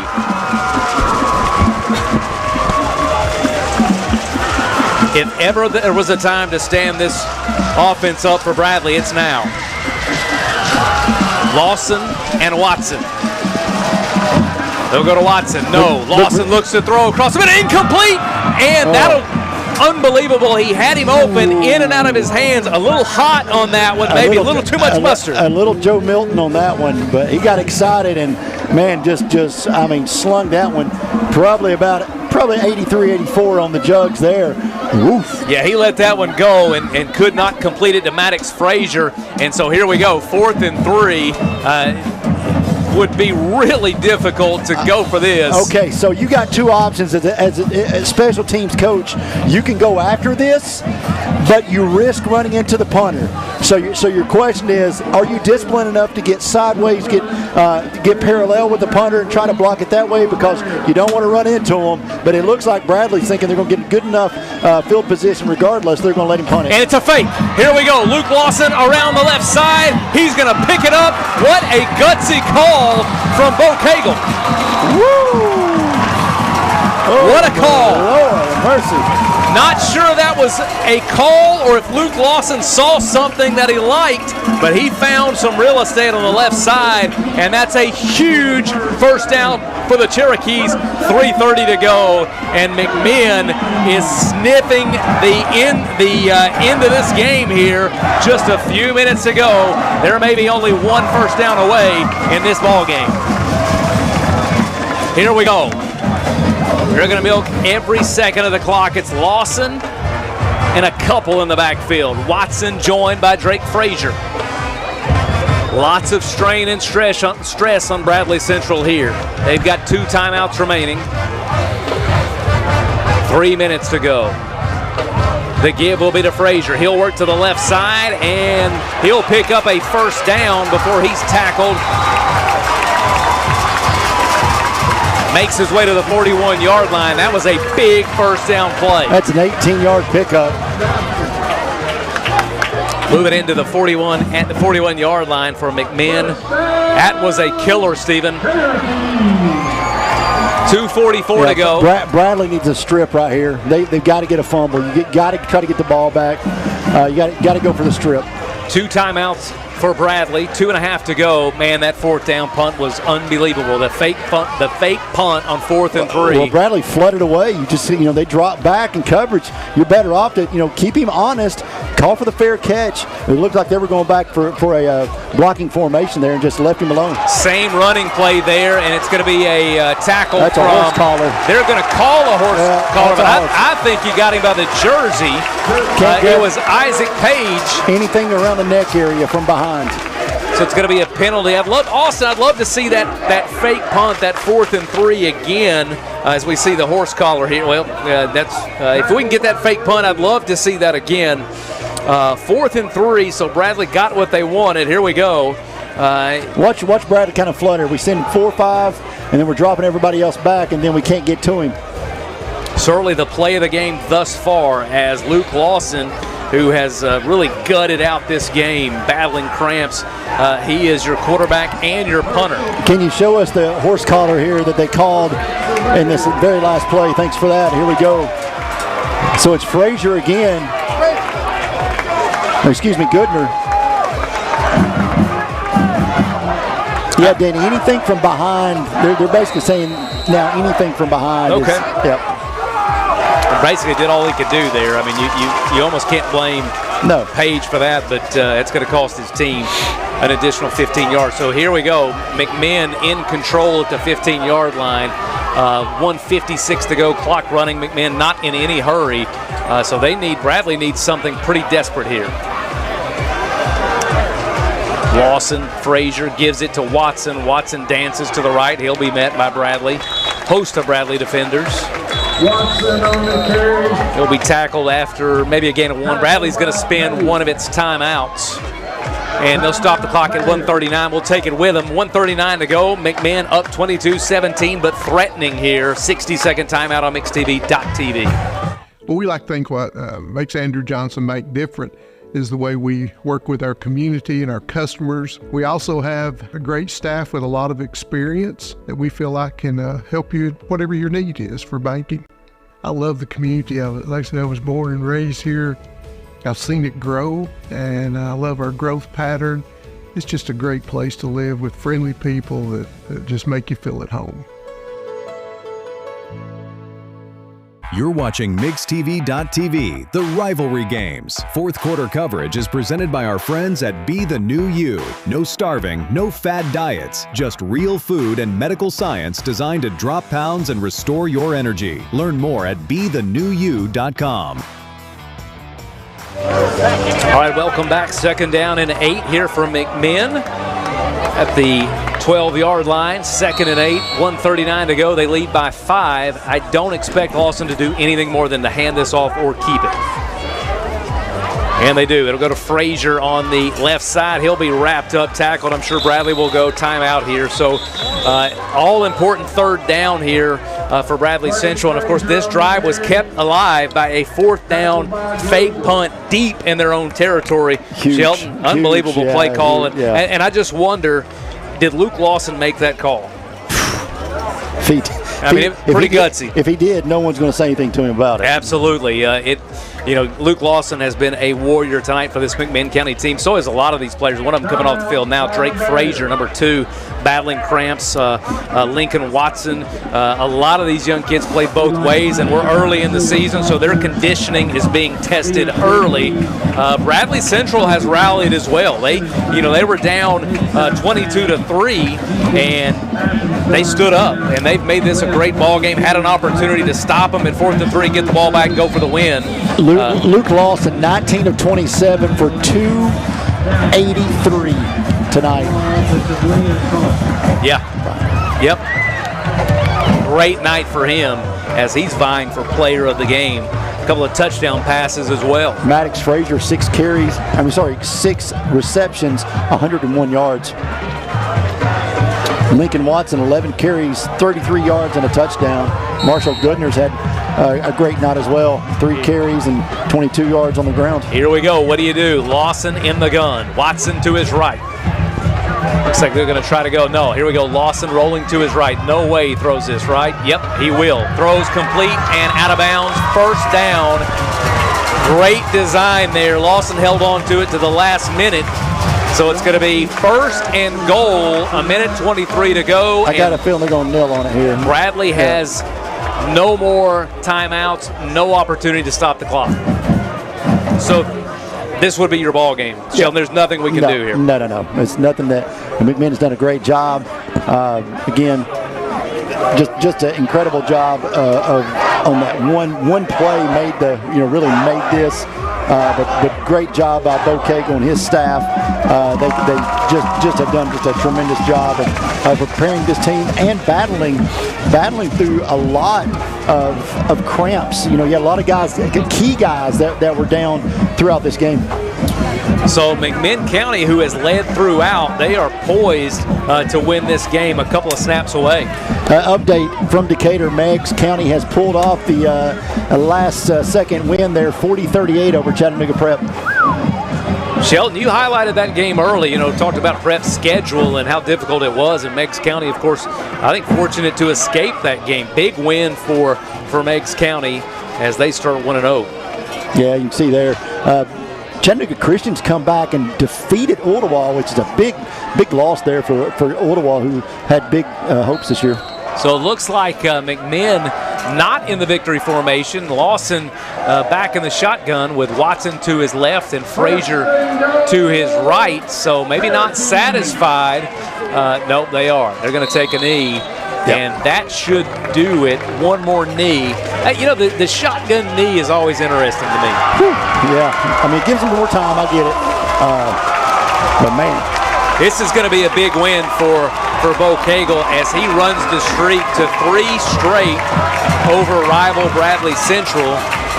Winners of the last 2, and it looks like we're going to be McMinn's going to hold on to win this game tonight. And they led throughout, Stephen.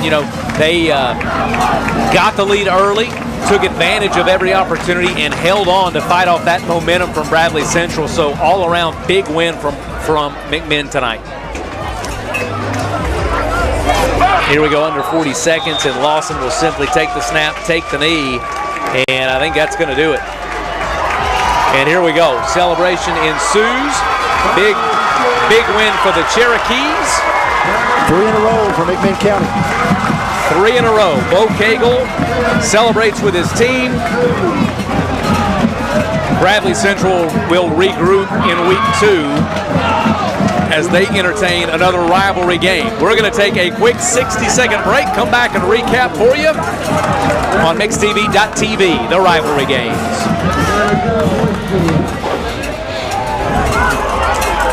Bridge at Ottawa, every day feels like a celebration. We're an all-inclusive community with gourmet meals served 3 times a day, an extensive activities calendar, and so much more. Our exceptional care team is here for you 24/7, ensuring you're always supported, comfortable, and well taken care of. The Bridge at Ottawa is not just a place to live, we're a place where you can thrive and live your best life.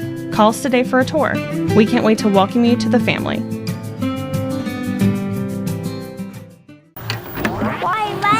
Come to Best Buy Metals. For 20 years, Best Buy Metals has provided permanent steel roofing. Additionally, we've expanded to manufacture metal siding, including steel, board and batten, and traditional lap siding. We also offer custom pole barns, from a simple roof-only structure to a fully enclosed building. Stop by one of our 7 showrooms today or visit us online 24/7 at bestbuymetalroof.com. You're watching the Cleveland Tire Center postgame show on MixTV.tv. Visit Cleveland Tire Center on North Lee Highway or shop online at bestonetire.com. Back on MixTV.tv, on the field with Greg Phillips and Coach Bo Cagle, winning McMinn County Cherokees. Greg?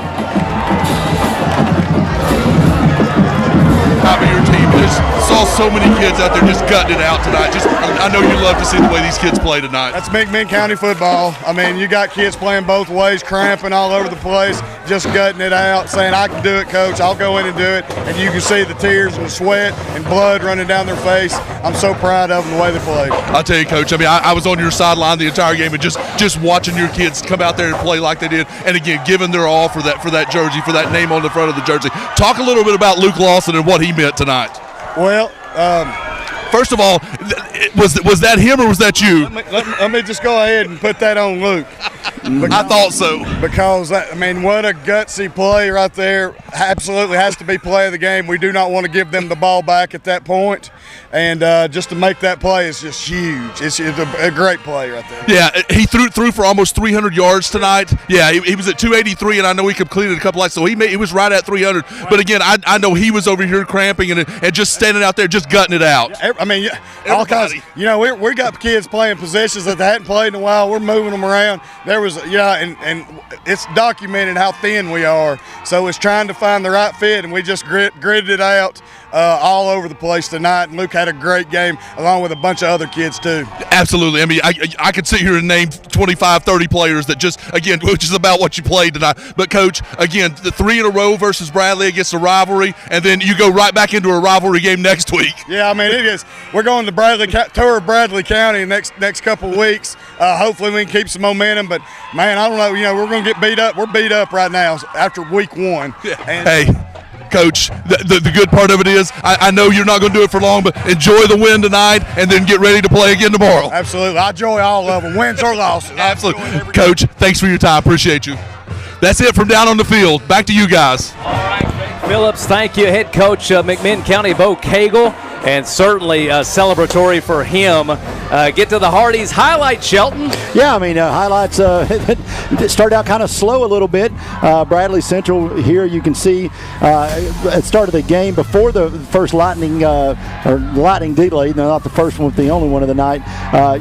Tyler Cook, didn't have a bad night. He was 16 of 30 unofficially, 183 yards and a touchdown. So when you look at Bradley's offense, it just kind of sputtered, Denny, all night. Just kind of sputtered. McMinn County did a good job of getting in the backfield a few times early in this game, and then McMinn County really took over. Just running the football, throwing the football. I mean, Luke Lawson, we said 20 of 28 and 290 yards. 20 of 28, 290 yards for Luke Lawson unofficially. He just had a great night. Well, no question. We got the answer to our question from Coach Cagle that it was Luke Lawson who made the call, and what a gutsy call. That's one he's going to be talking about when he's calling games as a 50-year-old up here working for some state. He'll say, yeah, one time I did this. That was a gutsy call and a great play from a young man who really gutted it out tonight and the centerpiece for his team and a big win. Absolutely, and here's a touchdown pass there that he throws to Jackson Gonzalez, which really kind of put this one out of range for Bradley. But Bradley came back, they battled, they got this thing within 5, and then you had a fumble there. Bradley had two turnovers on the night. But I tell you, we talk about Hezekiah Thomas. He came in, gave a spark for Bradley. This is a long pass here, great catch. I mean, this could be the catch. Tay Lindsey, absolutely. If this is catch of the night, that is catch of the night for Tay Lindsey. The All-State Good Hands catch of the night for Tay Lindsey on that. And then we have the play of the game. This is the play of the game. Luke Lawson decides, I'll take this one, sir, and I'll have another. And give him the first down and give McMinn County the win off that fake punt there. Just a gutsy call and gutsy thought. Backyard football by Luke Lawson. Great job for McMinn County. Great win for McMinn County. And so, again, as we go to, I think we have the Hardee star of the game. Oh, Good Hands catch of the game. Yeah, excuse me. We already called that for Tay Lindsey. Just an incredible catch. He'll put that on the huddle highlights. Yes, let's go. So, Lindsey, a pass interference call on top of that. The All-State George Gray Good Hands of the game. And so we have now the Mayfield star of the game, I believe, is next. Heartline usually does this, but Heartline is not here. Mayfield star of the game. This is we can talk about it all night. Luke Lawson is your Mayfield star of the game. That young man deserves an ice cream tonight, Absolutely. whenever he wants it after the performance. He's going to the Dairy Barn for sure. Tonight, tomorrow, wherever. Absolutely. So, again, 2 nights back-to-back ESPN Rivalry Games. We'll be with you next Friday from Bradley Central as Walker Valley travels to Bradley Central to play the Bears, and we'll be there starting at 6 o'clock with a pregame show next Friday night, starting at 6 o'clock in the pregame show. Well, for Denny Collins, I'm Stephen Shelton. Until next Friday night, good night, everyone.